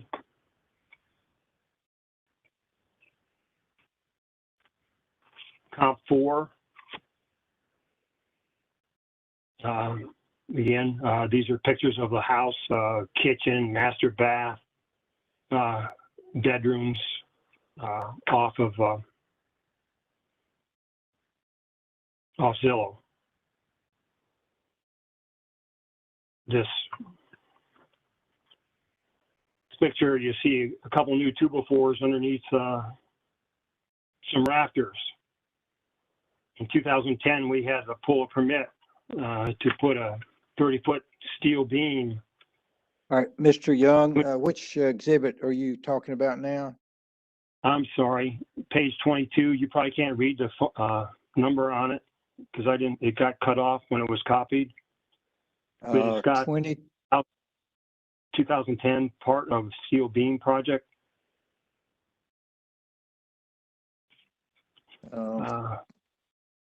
Page 20. I'm You go to page seeing, 20, page 21 is the well, house of. Let me ask you this. There's changes on some of these exhibits where, for instance, the one showing your upstairs, it originally was 21, that's stricken through, and it's now 18. So that's exhibit 18, I take it. Is that correct? Correct, sir. Yes, sir. All right. Then after that, I have one that's exhibit 19 for the partial, that's a comp. And then I have another one that's 20. That's 20. Then I go to 30, 33, and 34. Whoa. Are we missing some? Oh, yeah. Your Honor, Robert Haddon here. I Okay, have Mr. Haddon. I have the same thing that you have. I just noticed that Mr. Young hand delivered his exhibits to me, and I seem to have the same thing you have. I go from page 20 to page 33, and then page 34-1 and 34-2. I just realized also that, yeah. This is my page 22, Mr. Chairman, if you can see it. Yeah, okay, so y'all have it. I don't know why That's it's my not in mine. page as well. You have it? I have it too, yes. Okay, well, apparently Mr. Adden and I are the two Steel beam. that don't. Okay. All right, that's okay. He's describing Steel it. beams, yes. Go ahead, Mr. Young. I failed to check on my PostNet copy operation. I didn't physically go through each one. They have done a good job for me in the past, but obviously, again, I apologize. But, that's all right. Go ahead. These two people that do have it, we got two new tubophores going up, supporting a big beam. That beam is what holds up the cupola on the top of the house. And it was sagging. And if we didn't do something, the whole house is going to have to be restructured and the cupola taken down, whatever. So we tore the first and second floor open and put a steel beam 30 foot long and properly supported it underneath on the first floor to save that cupola and the configuration of the upstairs. But they're just trying to tell you that Bubba's house has, quote, a lot of street appeal. The gentleman that built this lived in a trailer on site for the 2 years he built it. I don't know what kind of crew he had, but his building techniques and practices in 1988, 89 are nowhere near what is being built today. And for people to assume that because our house looks nice on the outside, we have had major structural and other issues with this house on the inside because of the construction practices. If you go to page 23, for those people that have it, again, I'm sorry, what it's showing is a large basically from countertop to up onto the roof, large window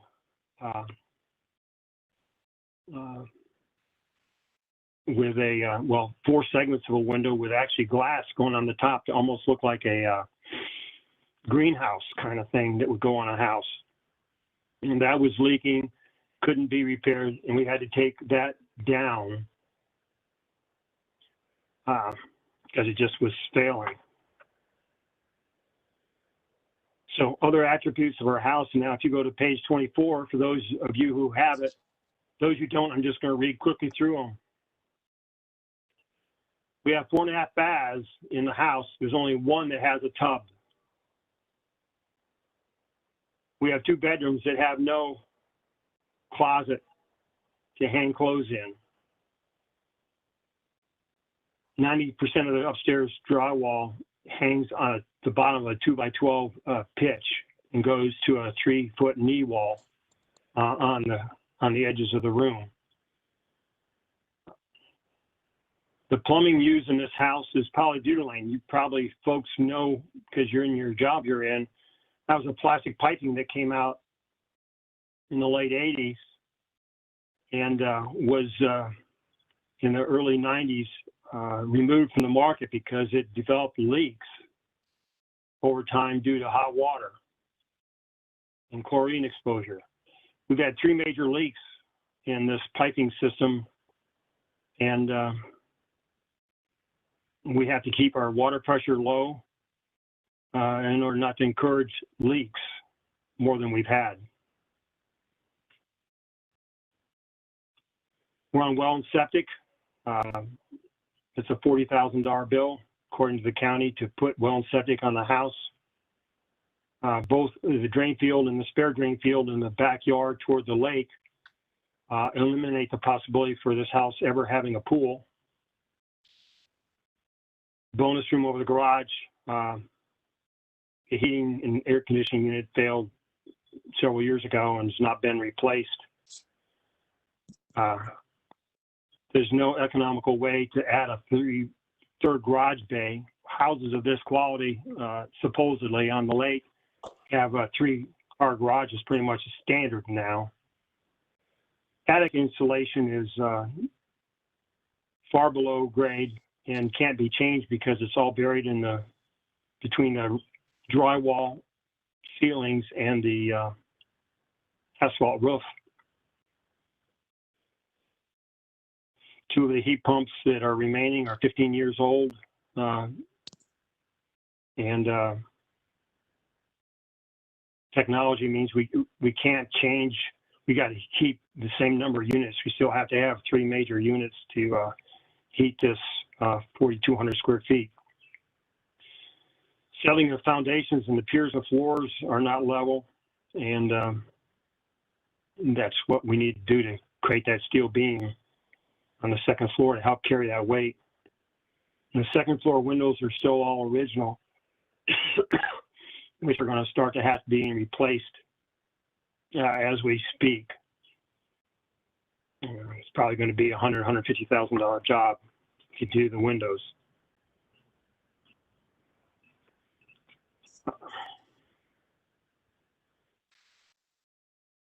I guess the face of the house and the street looks good.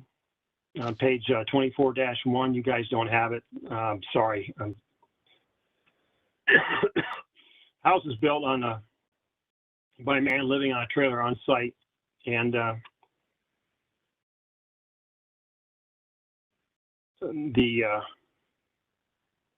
with all due respect to the county attorney that's on this call now, said this house is not a tear down house. My wife and I would strongly disagree with him that when and if this house is sold, this house will be torn down. The fact that it doesn't have. Go ahead. Vice Chairman Wheeler. Yes. When that happens, sir, and you get ready to sell it, are you going to sell it for $900,000? Or what they're getting for tear down? The lot right now is $900,000, sir. I understand the house that. value into the house value yet. No, these lots have been selling for 0.2 to 1.5 in our neighborhood. With a house. And the reason is they just want the land, correct? That's correct. Because So my question was, what are you going to do? You're giving the scenario here intending that it is a tear down house. Are you going to sell it at what people are getting tear down values for property, or are you going to sell it for $900,000? Tear down house, no, excuse me, sir. Tear down houses are if you look at the 10 that were on that list that I showed earlier, sir, the average tear down house lot sold for 1.3 million. All right, are you gonna sell it for that or the 900 that you want the We're not tax value to be? 900 is the tax value on the land. I understand that, but that's not what you're gonna sell it for when you get ready to sell it for a tear down, are you? Well, based on what has happened all around me here with tear downs, they sell for a lot more than the land value. And isn't that what you're gonna be doing? I will be selling it as a competitive lot based on competitive prices in the neighborhood. So the answer is yes? Answer is yes, and I'll sell it for 900,000. I'm just No, sir. asking are you Yeah. gonna sell it for 900,000 or are you gonna sell it for what people are getting for tear down lots? Tear downs. I would.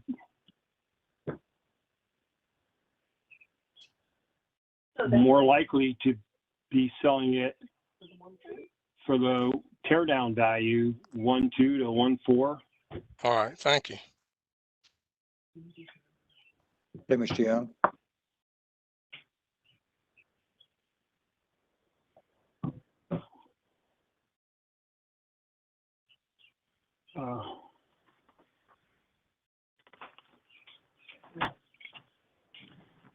I don't know where you folks pick back up pages of the document, Mr. Chairman. Well, you go ahead and continue. I think most of the members have apparently everything. I think he was on page 24-1, Mr. Chairman. We have, I think ours starts back at 33. Oh, wow. So okay.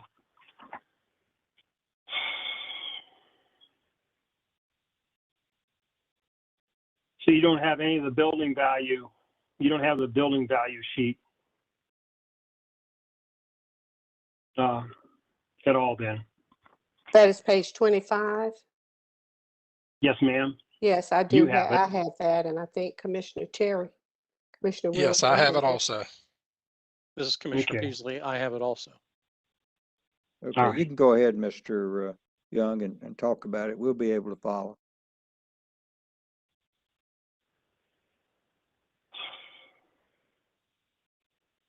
This table was put together trying to explain values of buildings and where depreciation has taken effect on properties near me, and building values in the 2019 appraisal. My house showed a 19% depreciation level. But houses on Belle Isle and another Lollipop showed 60%. Another house on Belle Isle showed 90%. Another house on Belle Isle showed 60%. So my house value was at almost 500,000, but these other homes on the lake, similar size homes, all these are 235,000, 227. Number 13 house, just in full disclosure, that house should not be considered by you to weigh in on whatever decision you would make. That house was judged by the county to be a tear down, but it was bought by someone and they rebuilt around it. And so the house wasn't torn down. Number 13, under building values in 2019. Do you see that? Those that have it? Yes. Okay. Yes. So just draw a line through that, I would suggest, but you do what you need. But that just is not a good comp to consider. And then the bottom of that table just shows the differences between my home and several homes in my neighborhood, where my home went up $181,000 in value during this last reval. The other properties I had there, average My decrease. objection. Mr. Young, let's focus on your contentions as to how your property compares to others, not just how they change from the prior revaluation. And Your Honor, I would also, just for the record, that the county's exhibits that Mr. Young provided to me does not include pages 21 through 32, these ones that he's talking about. So I just, I'm All right, I'm being forbearing with this, but I don't have the opportunity to see what these building values are, but I am listening to them. Thank you. Okay, we'll note your objection. But with all due respect, sir, you've had these documents for quite a while. I could, if I'd known you were short pages, is my responsibility for not getting you a complete packet. I take that responsibility seriously. But if I did fail to do something correctly, I wish I'd been given a chance to correct it before this call. I'm not faulting you, Mr. Young. I could have picked up on it also. I didn't pick up on it. I'm not faulting you on it. I'm just making a point. He's just doing that for the record for an objection, Mr. Young, so go ahead. Yes.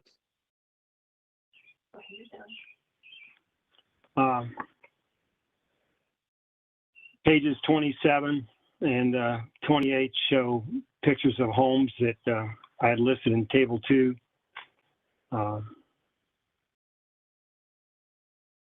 Page 29 is that house that was 90% depreciated.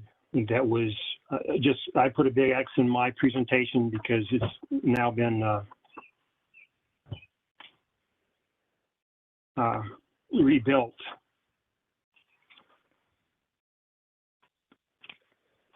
And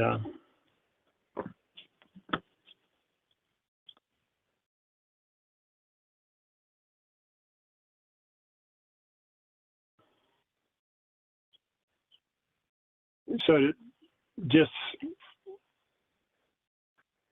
summarize here, ladies and gentlemen, the house value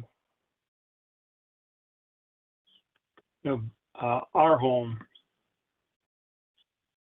at $498,000 is, when you compare it to the 4 homes that were listed on the comps by the county, comp number 1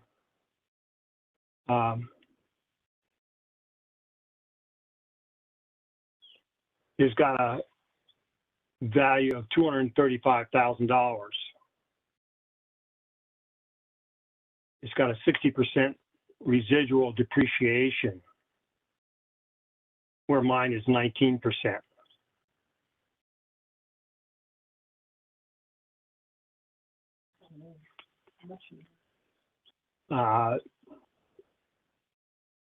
The effective cost, assessed value of property based on a square footage base is, mine's at $120, that one's at $50. It just seems to be totally disparate from and then there's 2 houses off the lake that the county included in comparisons. I don't know how to do that. I don't accept the comparisons that they made. And another lakefront property that they compared to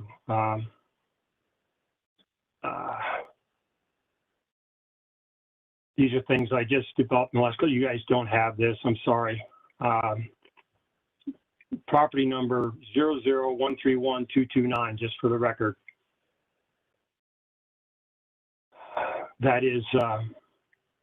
what the, that is what, the county gave me. I'm sorry. I misspoke there, Mr. Chairman, I'm sorry. That is, comp 4 on the, comparisons that the county provided for this process.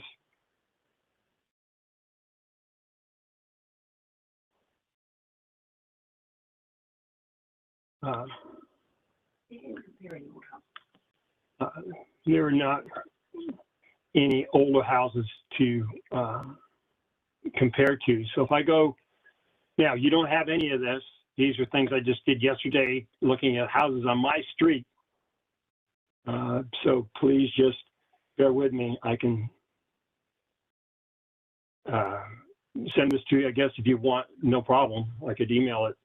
But anyway, my house is a base house, and house up 2 doors from me has got a 60% residual depreciation also on it.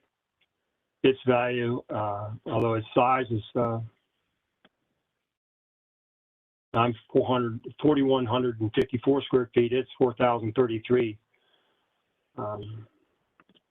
Its value now, finished square feet, is 227,000, and I'm 298 or 498, excuse me. 2 doors down from me, the house is $318,000, built in '92. It's got a 27% depreciation schedule on it. There's an older house, first house built on the street, 1965. It's valued at $37 a square foot. And I'm not arguing that's probably where it should be. The house, of the 5 old houses still remaining on my area of the Mollipop, I mean, that's the only houses that are left. It was a 1998 built house, and it has a value of $106 per square foot. And my 1989 house is sitting at $120 a square foot. So I'm just struggling to understand the process the county goes through looking at 2 houses that are out in the middle of land with no water view, using them to compare our house, and they're new. I just don't know how you compare old and new. But that's where we're at. I just believe that these old existing houses that are my neighbors, and where their assessed values are at, are way different than where I am assessed, and respectfully are asking the county and the state to look at this with fresh eyes, to understand that what I've told you is what the inside of our house looks like to us versus what you drive by on the street. Okay, anything else?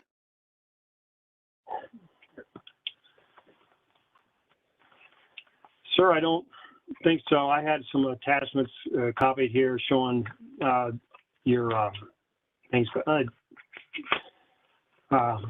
Well, you've got the pages. You do have these pages, correct? Everybody has pages.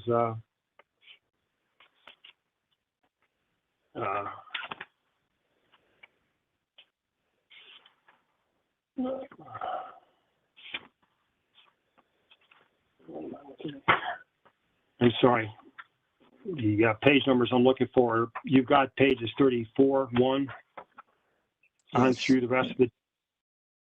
Okay, just real quick, 34, 1, 2, 3, 4, 5, and 6 are the history of our property.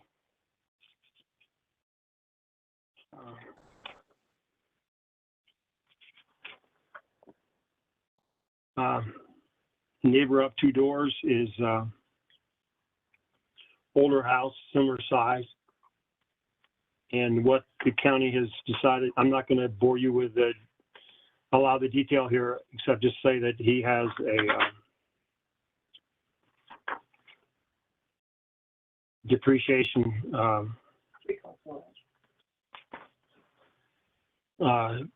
residual value of $60,000 put on his home. It's 7, 8 years older than my home.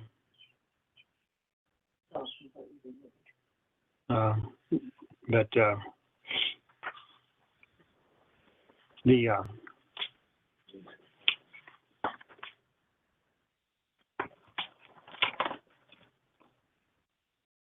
the last house, I guess, would be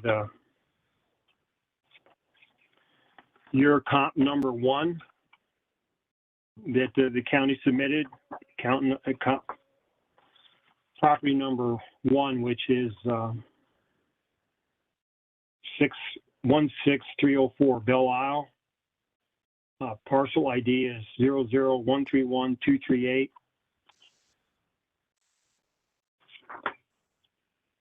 And what This house- exhibit is that?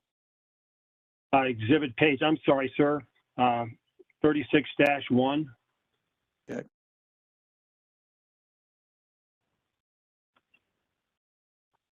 These are the Patriot system valuation cards for different properties.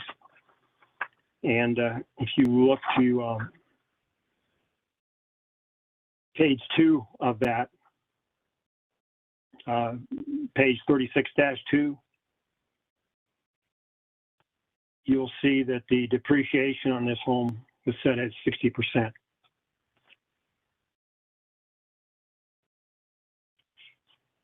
And I showed you pictures of this home earlier and what it looks like on the inside. I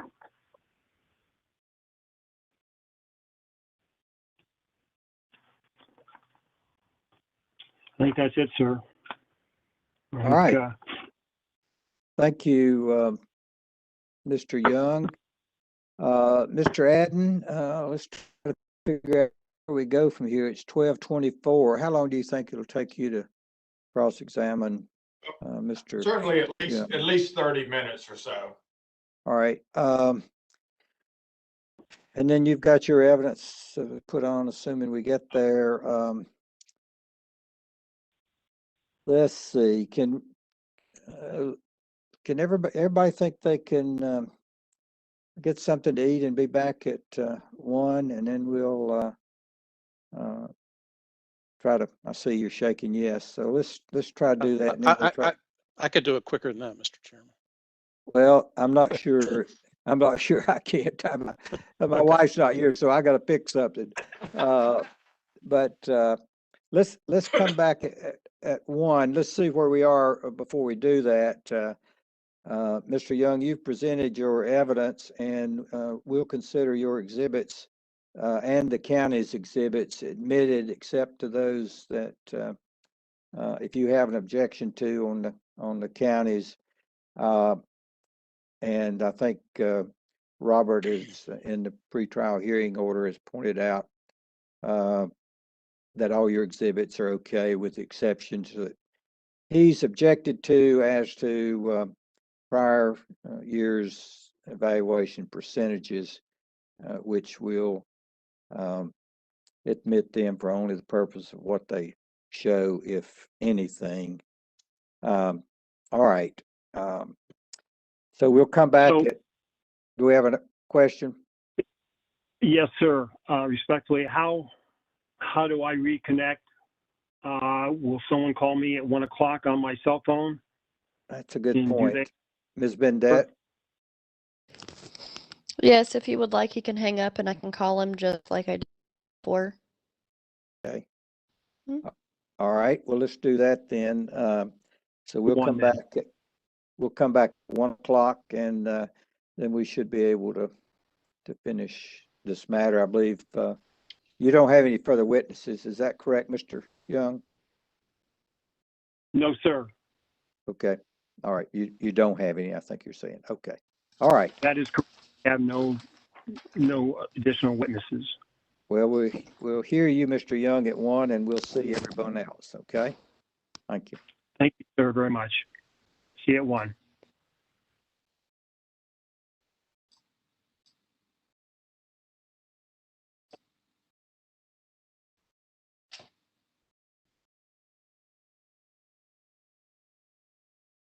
Alexandra, do we have everyone back? And how about Mr. Young on the phone? I am calling him right now. Okay. I see Terry and Bill and June and Marianne and Steve and Alexandra, and Robert and Mr. Blackwater.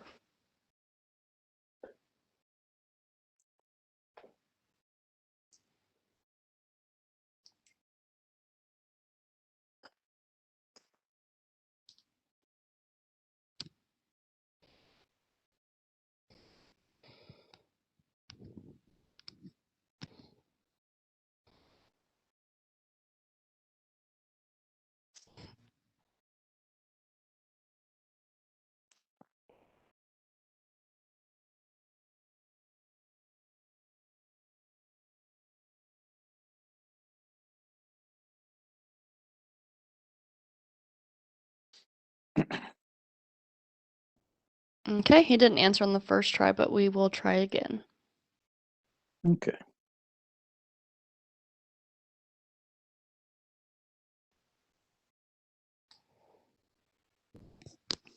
Oh, yeah. Awesome. It sounds like we have him. All right, we are all set, Mr. Chairman. All right, Mr. Young, can you hear me? Yes, I can, Mr. Chairman. Okay, we have all the commissioners and other people back with us. So you've presented your testimony, and you appeared as a witness and introduced your exhibits. It's Mr. Adden's time to have the opportunity to cross-examine you. Mr. Adden. Thank you. Mr. Young, I first want to just go through some of your exhibits. So you have your exhibit packet in front of you. Yeah, I do, sir. Okay, let's look at page 1.5. That's your chart on the land vacant lot sales. Yes, sir. Now, just to set the table, the county's land value for your lot is $1,080,000, correct?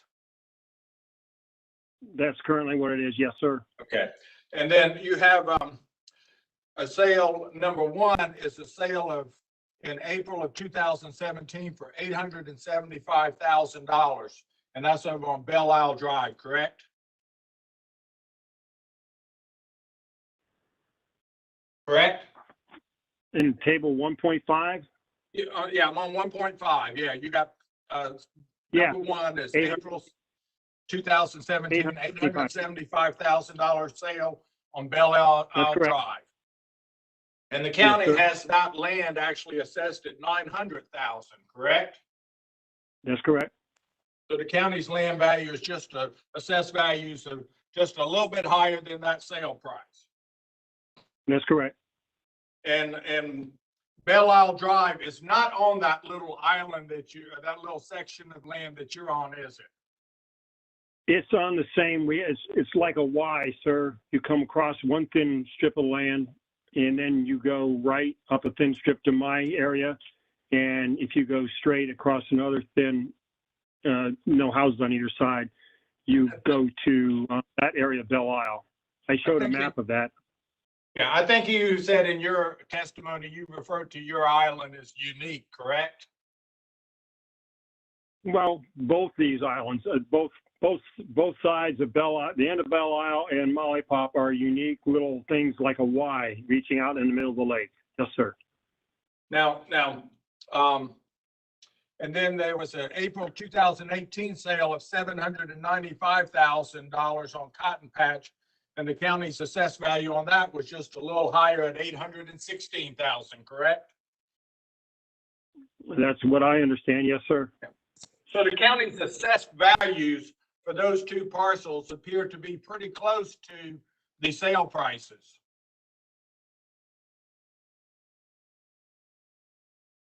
Well, Correct.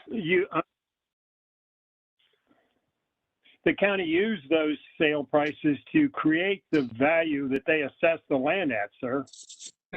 But not all steep lots are the same, though. Not all lakefront lots are the same. You agree with that, correct?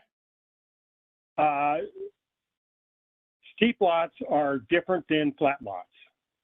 But Period. there are also differences between steep lots. Some steep lots are better than other steep lots.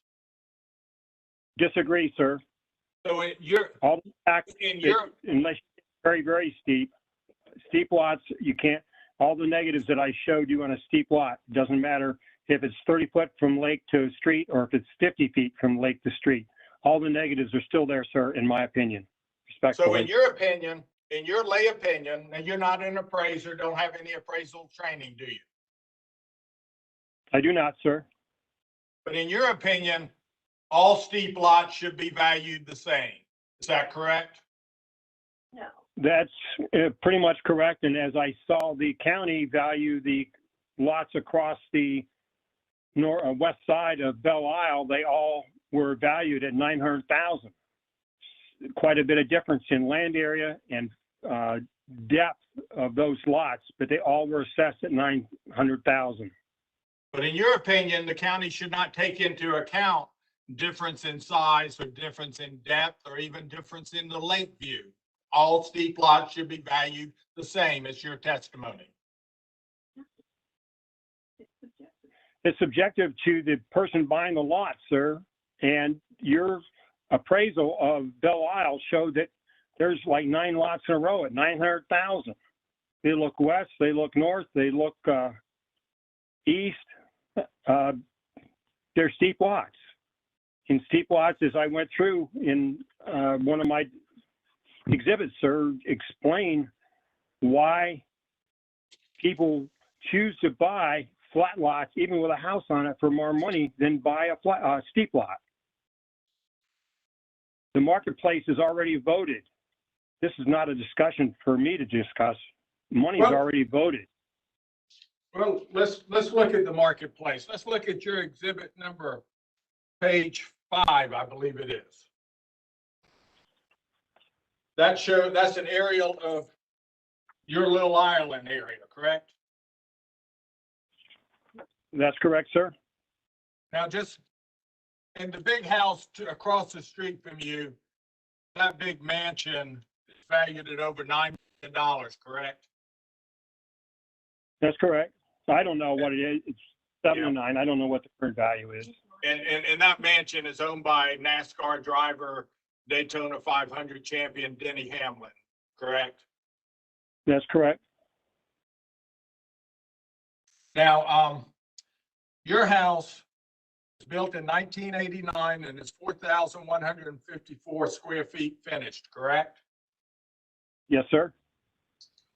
Now, the house to your, if I'm on Molly Pop Lane looking at your house, the house to your left is a small house. It's only 1,700 square feet, correct?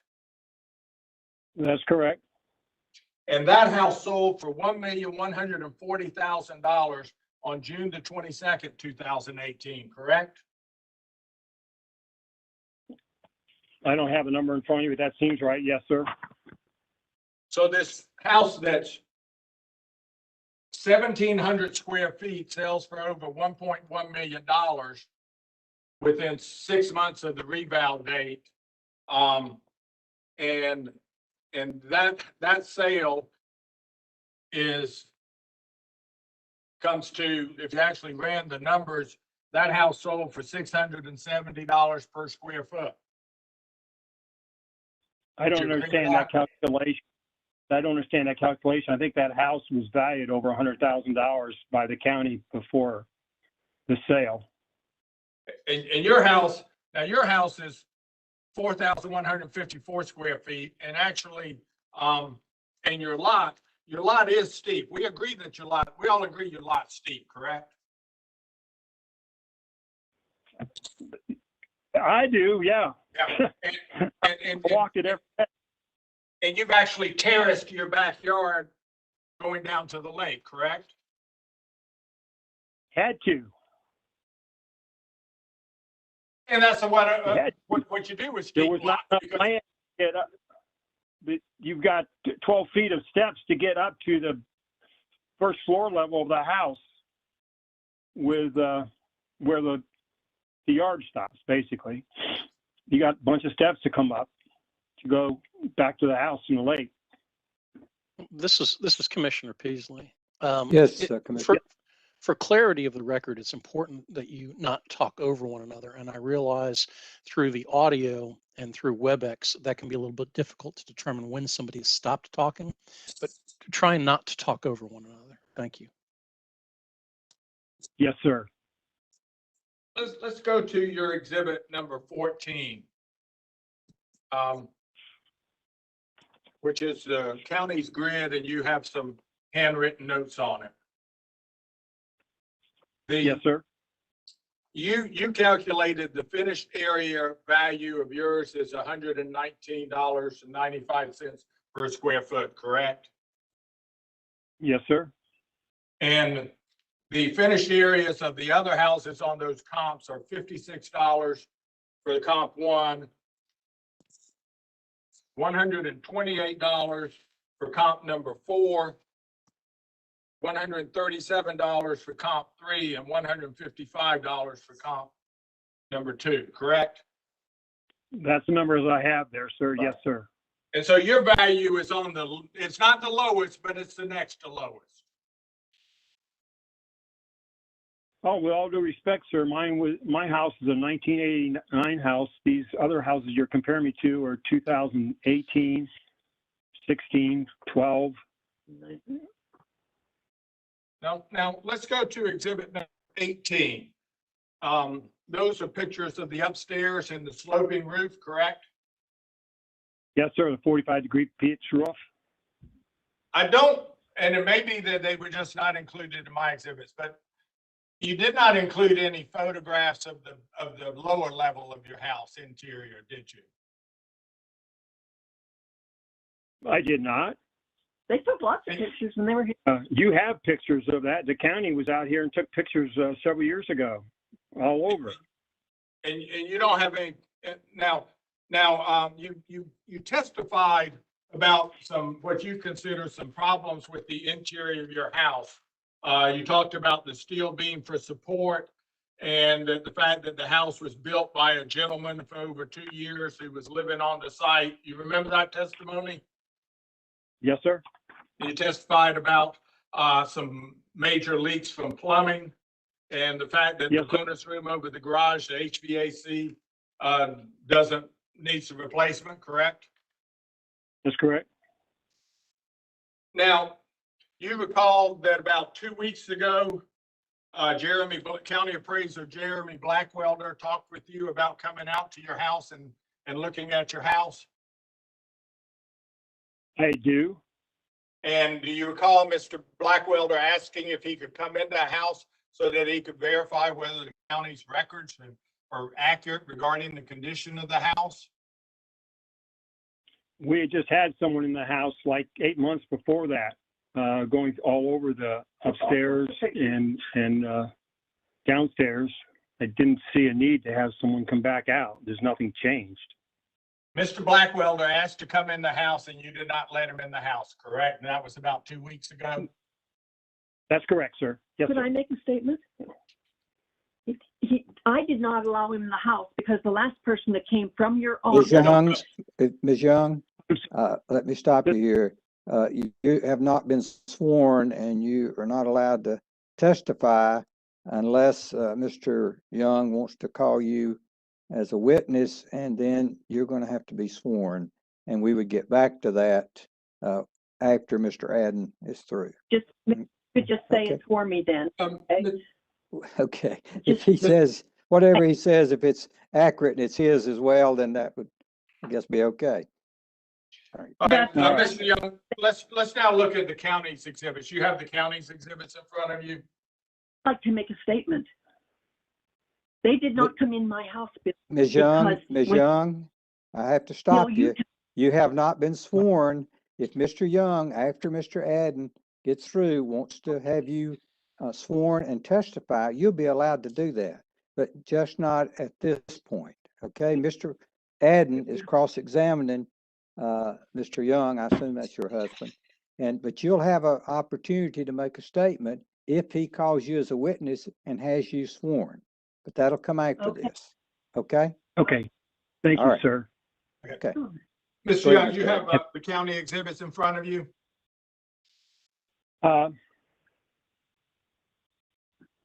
Yeah, somewhere here on the desk. Hang on a second, sir. Okay, Yes, I have them. okay, the exhibit number one, page number one is the county's property record card for your property, correct? Yes, sir. It's the current And- one. And the total assessed value is 1,596,200. It's in the top right corner. That's correct. And then that's broken down of 1,080,000 for the land value we talked about earlier, correct? Yes. And then down at the bottom, it has the land section. And there's I believe you testified earlier, you agreed that the county made a 10% adjustment to the $1.2 million land value for steepness, correct? That's correct. So the fact that a lot is steeper compared to a flat lot, there has been some adjustment by the county for the steepness, correct? There has been some adjustment, but not near what the marketplace judges the difference in value. Yes, sir. All right, then exhibit number two is a photograph of your house. It's another photograph of the house from the road, correct? Number two, yes. Exhibit two, page 3-1, I'm sorry. What? And one of the advantages, of course, of being a steep lot is you got a great view out your back side of the lake, correct? That depends on the person, but sir. Okay. We didn't buy the lake. We didn't buy this lot for the view. Pardon me? We did not buy this property for the view. You bought it for the house? We bought it because it was a price point that was a good value at the time. I've Your got house 6 actually was grandkids. in Better Homes and Gardens magazine, wasn't it? No, it wasn't, sir. That was a local real estate magazine advertisement. Oh, I'm sorry. I thought it was I thought you told me it was Better Homes and Gardens. I never said anything to you about it being in a Better Homes and Gardens magazine, sir. You told me that. The other pictures following on page 3-2, 3-3 are just pictures of the views of the house, correct? Exhibit 3? Well, exhibit 3 is an aerial photograph, correct? Yes, exhibit 3, 4 is written on the bottom, like It's on page 4. yeah. And that shows sir. how you can kind of see how the yard is terraced in the back, correct? And in the front. Yes, sir. And those were changes that you've had for years, right?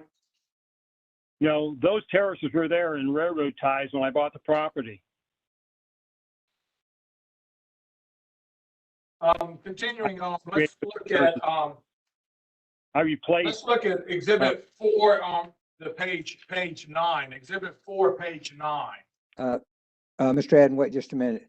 Mr. Young, let Mr. Adden Yes, ask the questions. If you have something, after you answer the question, you want to explain it, then do, but please don't try to talk over each other. Our court reporter has to get the testimony down, and that's very difficult if two people are talking at the same time.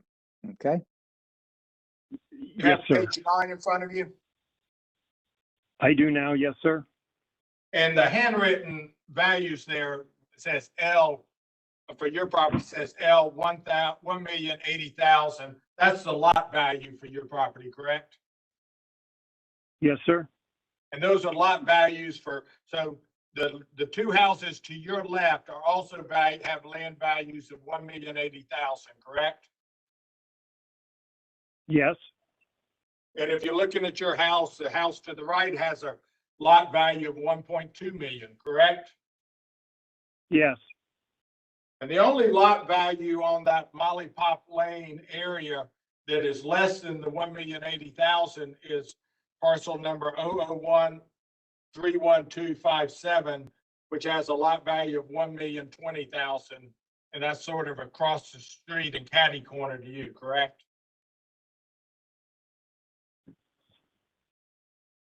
Give me the lot number again. The one that ends in 257. It's on the corner of Tinker Place and Molly Pop. All right, for the record, let's clarify the exhibit that we're talking about. I'm talking about page number 9. It's county exhibit number 4, page Okay. number 9. So that's the only lot that has less value than yours in that, on the Molly Pop Lane Tinker Place properties, correct? It is showing, yeah, it does have less value. Then if we go to the next page, 10, which is exhibit But 5. Okay, the less value reflects that it's 300 feet from the lake. But okay, Yeah. If we go to exhibit number 5, which is on page 10, which is an MLS listing for your property. That was back in 2006. I was just pointing out that the listing said the home was once featured in Better Homes and Gardens. That's where I got that information. That's not accurate. so it's an advertising magazine put out and published by Better Homes and Gardens for the local real estate community. It's not, it's actually house plans. It's a house plan magazine that they put out. Okay. People advertising it. But All right, now, what recognized appraisal method did you use in determining the value of your property? I'm not a trained appraiser, so I doubt that I can answer that question to your satisfaction, Attorney Hayden. So your testimony is you did not use any recognized appraisal method in valuing the property. Just using comps in the same property, same lot size, same location. What recognized Say again? What recognized appraisal standards did you use? The same as what everybody else uses.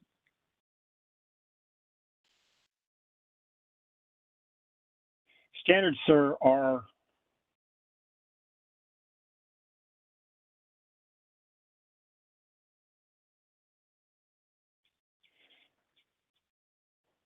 Can you ask the question again? Are you familiar with the Uniform Standards of Appraisal Practice, commonly known as USPAP? I am not. Are you familiar with any appraisal standards established by the International Association of Assessing Officers? No, I'm not. But I am a gentleman that has a lot of common sense. And when you only have 1 or 2 old houses left in a neighborhood, it is very hard to appraise and get values on a house, as witnessed by what the county has done by selecting houses of John Connor that are brand new, built in the last 5-6 years. That one of them's not even on the lake that they you folks used as comps for my house. So your testimony. Well, no, and one other thing is that the lot across, you brought it up, Mr. Hamlin's house, he purchased 3 lots, but the county has selectively made that into a 2-lot assessment rather than 3. So his assessment, 1.2 per lot, is now only 2.4, but he bought 3 lots. I have the lot numbers. I've got the documentation that he had purchased through Mr. Sneed, the owner, that not Mr. Lomax, the owner then, and he bought 3 lots. But the county has somehow decided to drop the value of one of those lots for Mr. Hamlin, and so his assessment is now 2.4. If it was at 2.4 and it was on the 3 lots he did purchase in 2014, those lots would be worth $800,000 a piece, which is very similar to what I'm asking my lot to be valued at. I was asking you about appraisal standards, and you testified that your method of determining the value of the property was using common sense. Is that your method? I think that's every homeowner's message. I think it's what every homeowner does with their money, looking at values of properties. Very few people hire an appraiser, because usually you're trying to get something out, have that appraiser say something when you have an appraiser. I've never used one in my life, and I've bought a lot of property. The value of a property, sir, is what will buyer is willing to pay a willing seller, not what someone appraises it for. I don't have i.e. any this other house right questions, here. Your Honor. Okay, thank you, Mr. Adden. All right, Mr. Young, Mr. Adden's finished his cross-examination of you, so you have an opportunity to present any additional testimony or witnesses on your redirect or redirect at this time. Would you like to offer any other witnesses? Yes, I would, sir. Is that going to be your wife? That would be my wife, Joan G. Young, of 51 years. All right, let me ask, to do this, it's going to be difficult as far as getting her sworn with the driver's license and identity. Is she only going to testify? Is she only going to testify about the Mr. Blackwell's visit and what was requested and the response? I just wanted, yes, to just Yes make or a no? Yes or no?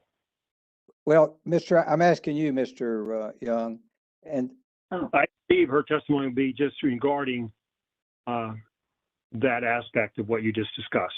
Yes, all sir. right, I assume you were there and have pretty much that information. Why don't you just talk to her confidentially, and then you can relate something that refreshed your memory or something, so that we don't have to adjourn and go off and try to get her sworn, just if it's just that. Is that all right with Okay. you, Mr. Adden? Yes, Your Honor. Okay. All right, So Mr. I'm Young. gonna put you on mute for like That'll 1 be minute, sir. good. Okay, All thank right. you.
and then this man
that is me. Okay, Mr. Chairman. All right. Mr. Chairman, Yes, sir. Go ahead, Mr. Young.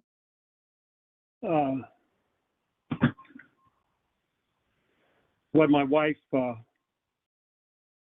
giving the background on is that Mecklenburg County,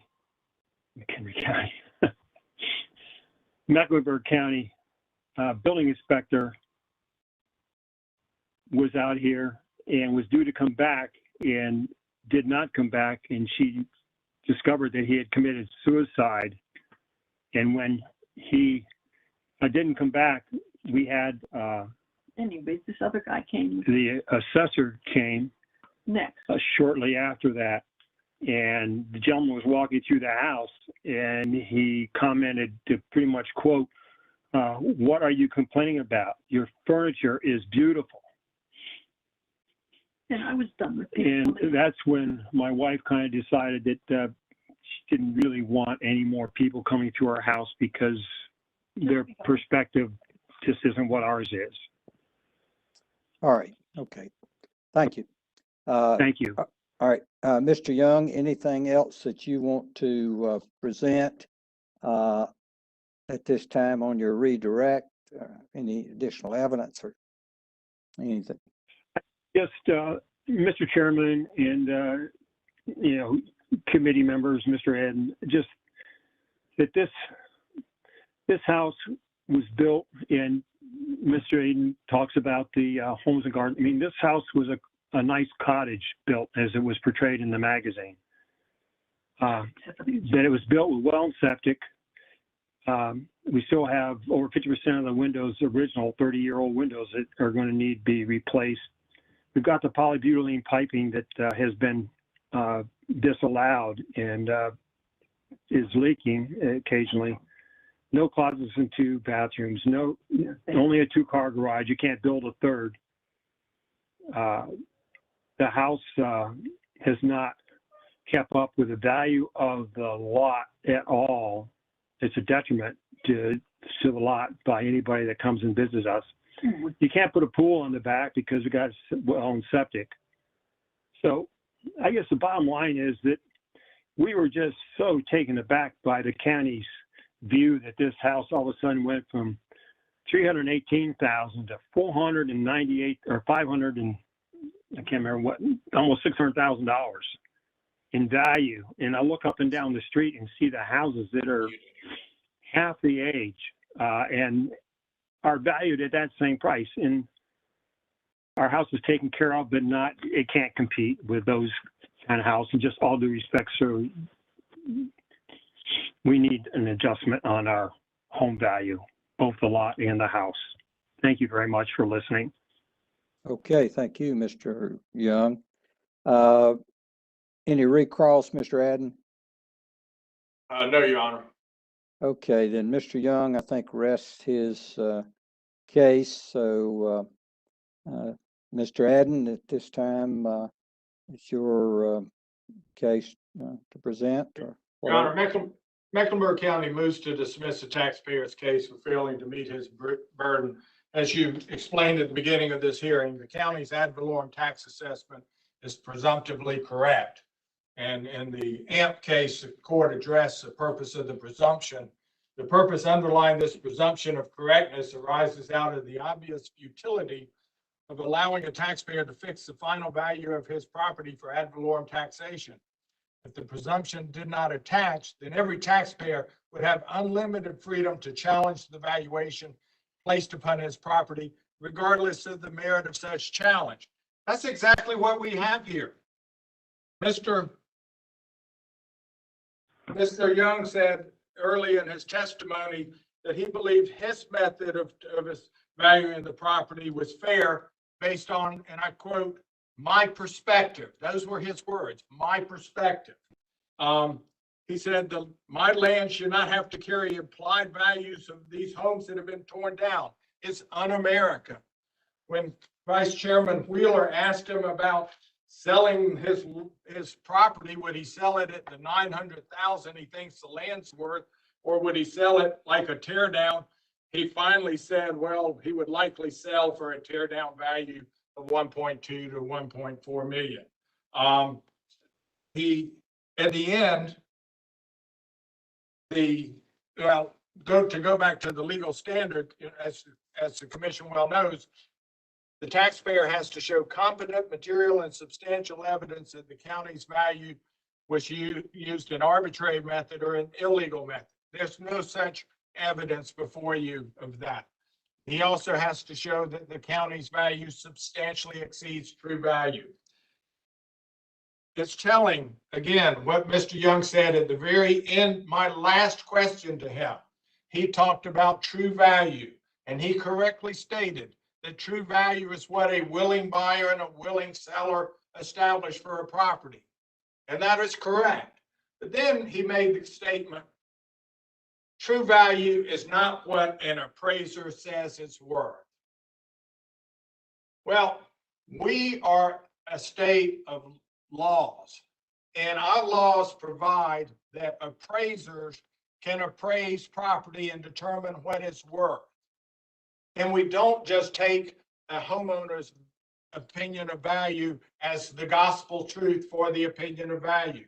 We don't just take a homeowner who comes in with a lot of data, which I submit, a lot of his data simply supports the county's values, but there's lots of data out there, but he has not shown any data to refute what is presumed the correct, that the value of his property is $1,596,200. And to say that this commission should not allow appraisal testimony, we need to know what a true value, what a willing buyer and a willing seller would do for his particular property. Well, we don't have the luxury of that because his property didn't sell on January 1/19. So we have to look at what evidence there is. And if you look at his own evidence, the county's assessed values for these sales of vacant lots on page 1.5 of his exhibits, the county's assessed values are right at those vacant lot sale prices. County was capturing those. Now, he then says, every steep lot needs to be valued at $900,000. Well, that's not what appraisal methods say. Appraisal methods and standards say you have to take into account not every steep lot is valued the same. Some steep lots are larger than others. Some are smaller. Some have different views. Some have different shapes. Some have different features to them.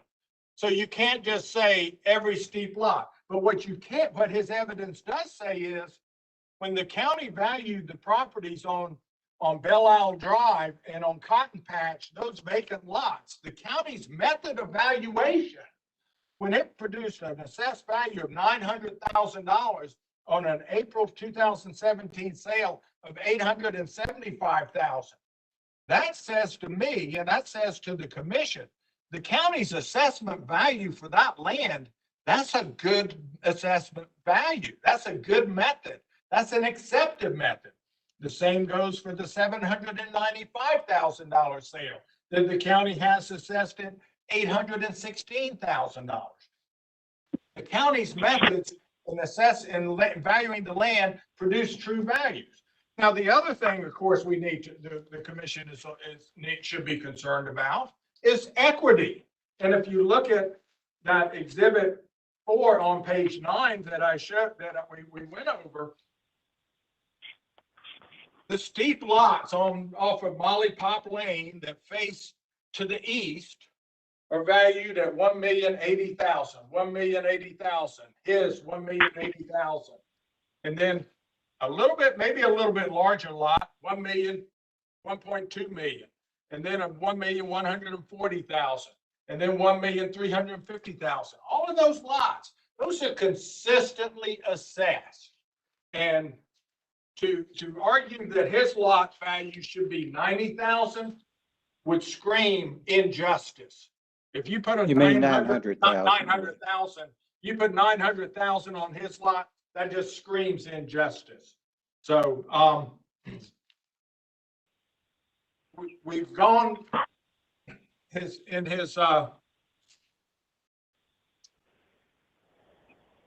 other exhibits. We have where he has a sale of a house right next door for $1,140,000. A much smaller house, a house that's 1,700 square feet compared to his 4,154 square feet. And his 4,154 square feet, he thinks it's a tear down. He's living in that house. You can see from the pictures. That's a very nice house. It's a beautiful house with a beautiful lot and a beautiful view. This isn't a little cottage that you're going to tear down and all. Maybe a new buyer will eventually buy it and tear it down. But it's a livable house, a very nice 4,000 square foot livable house. And therefore, there's simply no evidence. He's not met his burden of producing competent material and substantial evidence that the county's value is incorrect. And I ask that the commission dismiss his appeal. Thank you. Okay, Mr. Young, we'll let you reply to the county's motion, and then we'll have see if any commissioners have any questions. Okay, sir. With all due respect of that array of comments from Attorney Aden, the house is sold just south of me for $1.175 million. The house is valued at $336, so that meant the lot was worth $823,000. That was sold on late 2016, just outside the appraisal window. The lot north of me, the house is worth over $100,000, so it's a little over $1 million. I guess I hear the attorney throwing out all these great words and stuff, but when it gets down to the fact that, again, the street appeal, as the attorney said, it has a lot of that, but the piping issues, the slope issues, they got 6 grandkids, they can't play a game of ball anywhere on my lot. There's negatives to this, and I guess it would say that the house that's sold, again, just below me, is probably the best. It had 42, he says it's a small house. It was 4,217 feet finished inside. The little cottage to the north side of me is much smaller, but the one south sold for $1.175 million. The house was appraised by the county at $336 at the time of sale. So land ended up being valued at $823. And the house was torn down and a gentleman built a new house on it.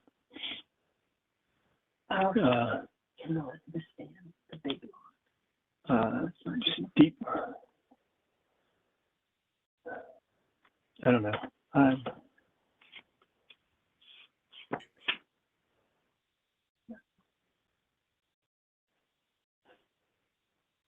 The house just can't carry the value of the lot at this point in time. People just say it's a tear down. It's a tear down. Every builder. As we have people building on either side of us all the time. They look at our house and builders have asked us if we're willing to sell so they could tear it down. it's where we are for a while.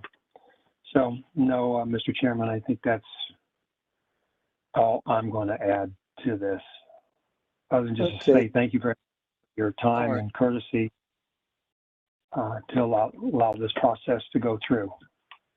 Well, thank you, Mr. Young. Let me see, I've got a couple questions, but any other commissioners have questions? Okay, I don't see any.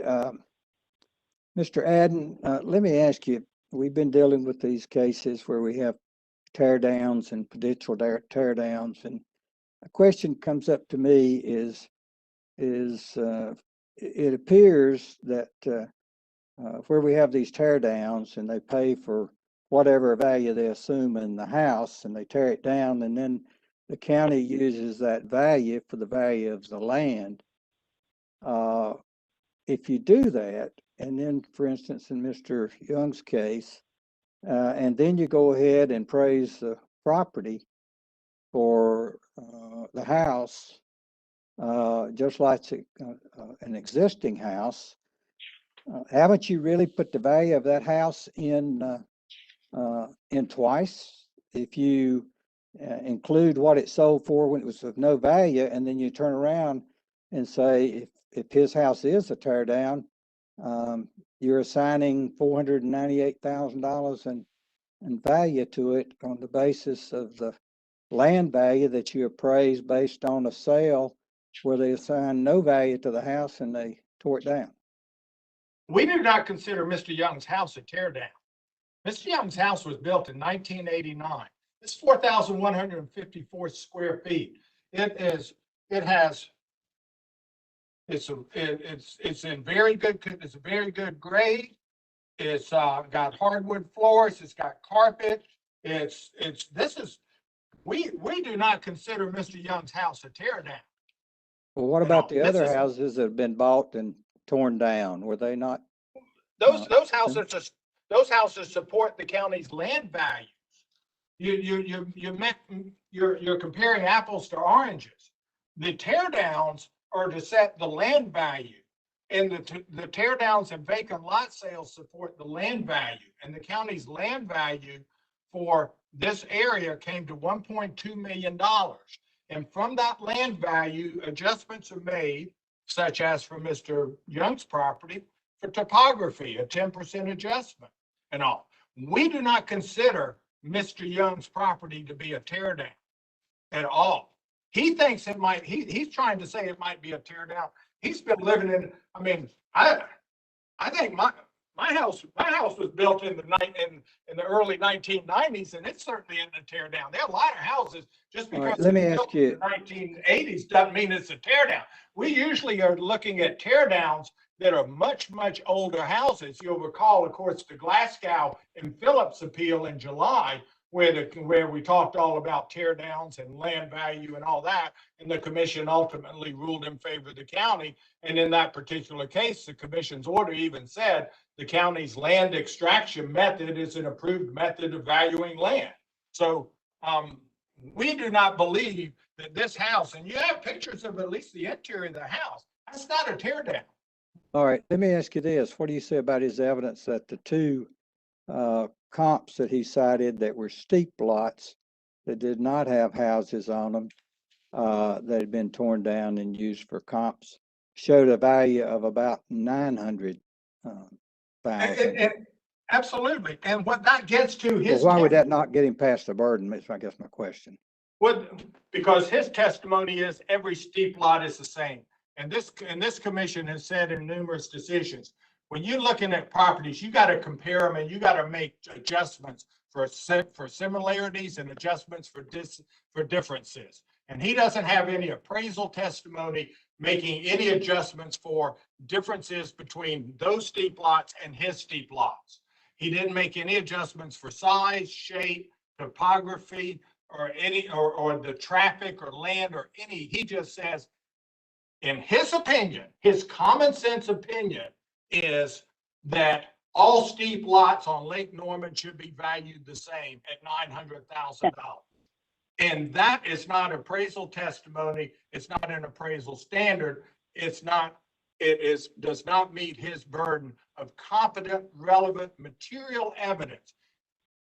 If his property's worth only $1.1 million, I don't understand why taxpayers don't bring appraisers to testify. Let me ask you one final question. What about his testimony that his house is overvalued, and especially related to the other houses and the depreciation amount that was used on his house as compared to, and the condition of his house as compared to the county's appraisal? Again, no appraisal testimony that our method of valuing his property was illegal or arbitrary. No appraisal testimony that the county's valuation is wrong. And we offered to go into the house, and had Mr. Blackwelder gone into the house, Mr. Blackwelder may or may not have made adjustments to the building value of the house. And if he had gone in there, but Mr. and Mrs. Young did not allow Mr. Blackwelder into their home simply because a prior appraiser who was in the home made a socially nice comment that, mind you, have beautiful furniture. You know, I mean, he's being nice and being polite and complimenting them on their furniture. And they take that, well, we're not going to allow Mr. Blackwelder, who wants, for purposes of this hearing, if he's going to raise all these issues with the interior of the house, let Mr. Blackwelder in, and we maybe make some adjustments. We could possibly make adjustments, but we can't without him allowing us in, or even providing us with photographs of the living area of the house. We have made adjustments on cases where we see photographs of the interior, but the only photographs of the interior we had of this house was simply the upper level, not the lower level. All right. That's not true. Other commissioners have any questions? Seeing none.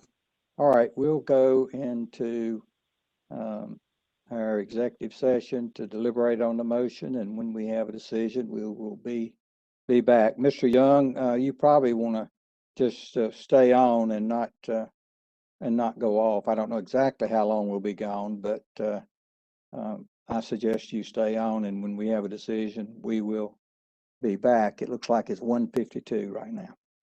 Okay. All right. Thank you, Ms. Mr. Chairman. Ms. Bendette, Mrs. Bendette, do you want to take us into executive session? I will. If you're gonna call me Mrs. Dalby though, because. Okay. Okay. Spell that for me. D-A-L-B-Y. Yes, sir. Okay. All right. Hold on. Just give me 1 second here.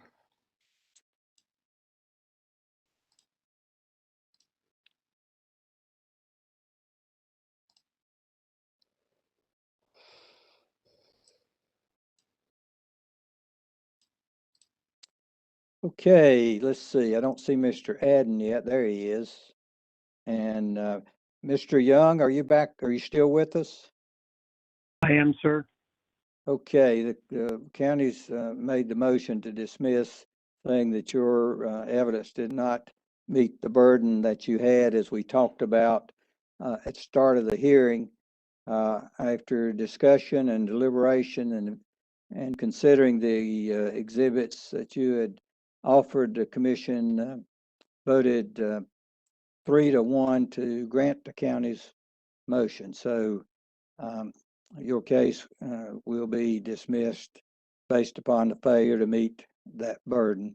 You will get an opinion probably 30 to 90 days that will set out the decision of the commission, and there should be a dissent as well. And it'll set out your rights for you after this decision. Mr. Adden, Mr. Young, thank you.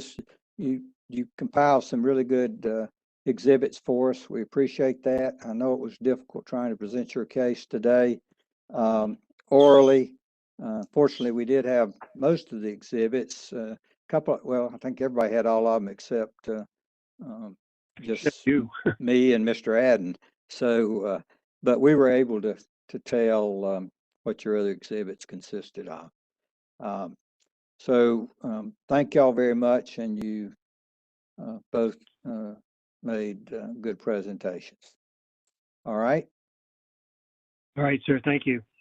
And, Thank you, Your thank you Honor. Thank you. I don't think there's anything further to come before the commission, so we will, adjourn this, session, of the commission. Thank you. See y'all, see the commission members and others related ones in the morning, at 9 o'clock when we have our Thursday calendar. All right. Thank you. And Steve, if you and Alexandra can stay on for a couple of minutes while I get those two other matters I need to look at.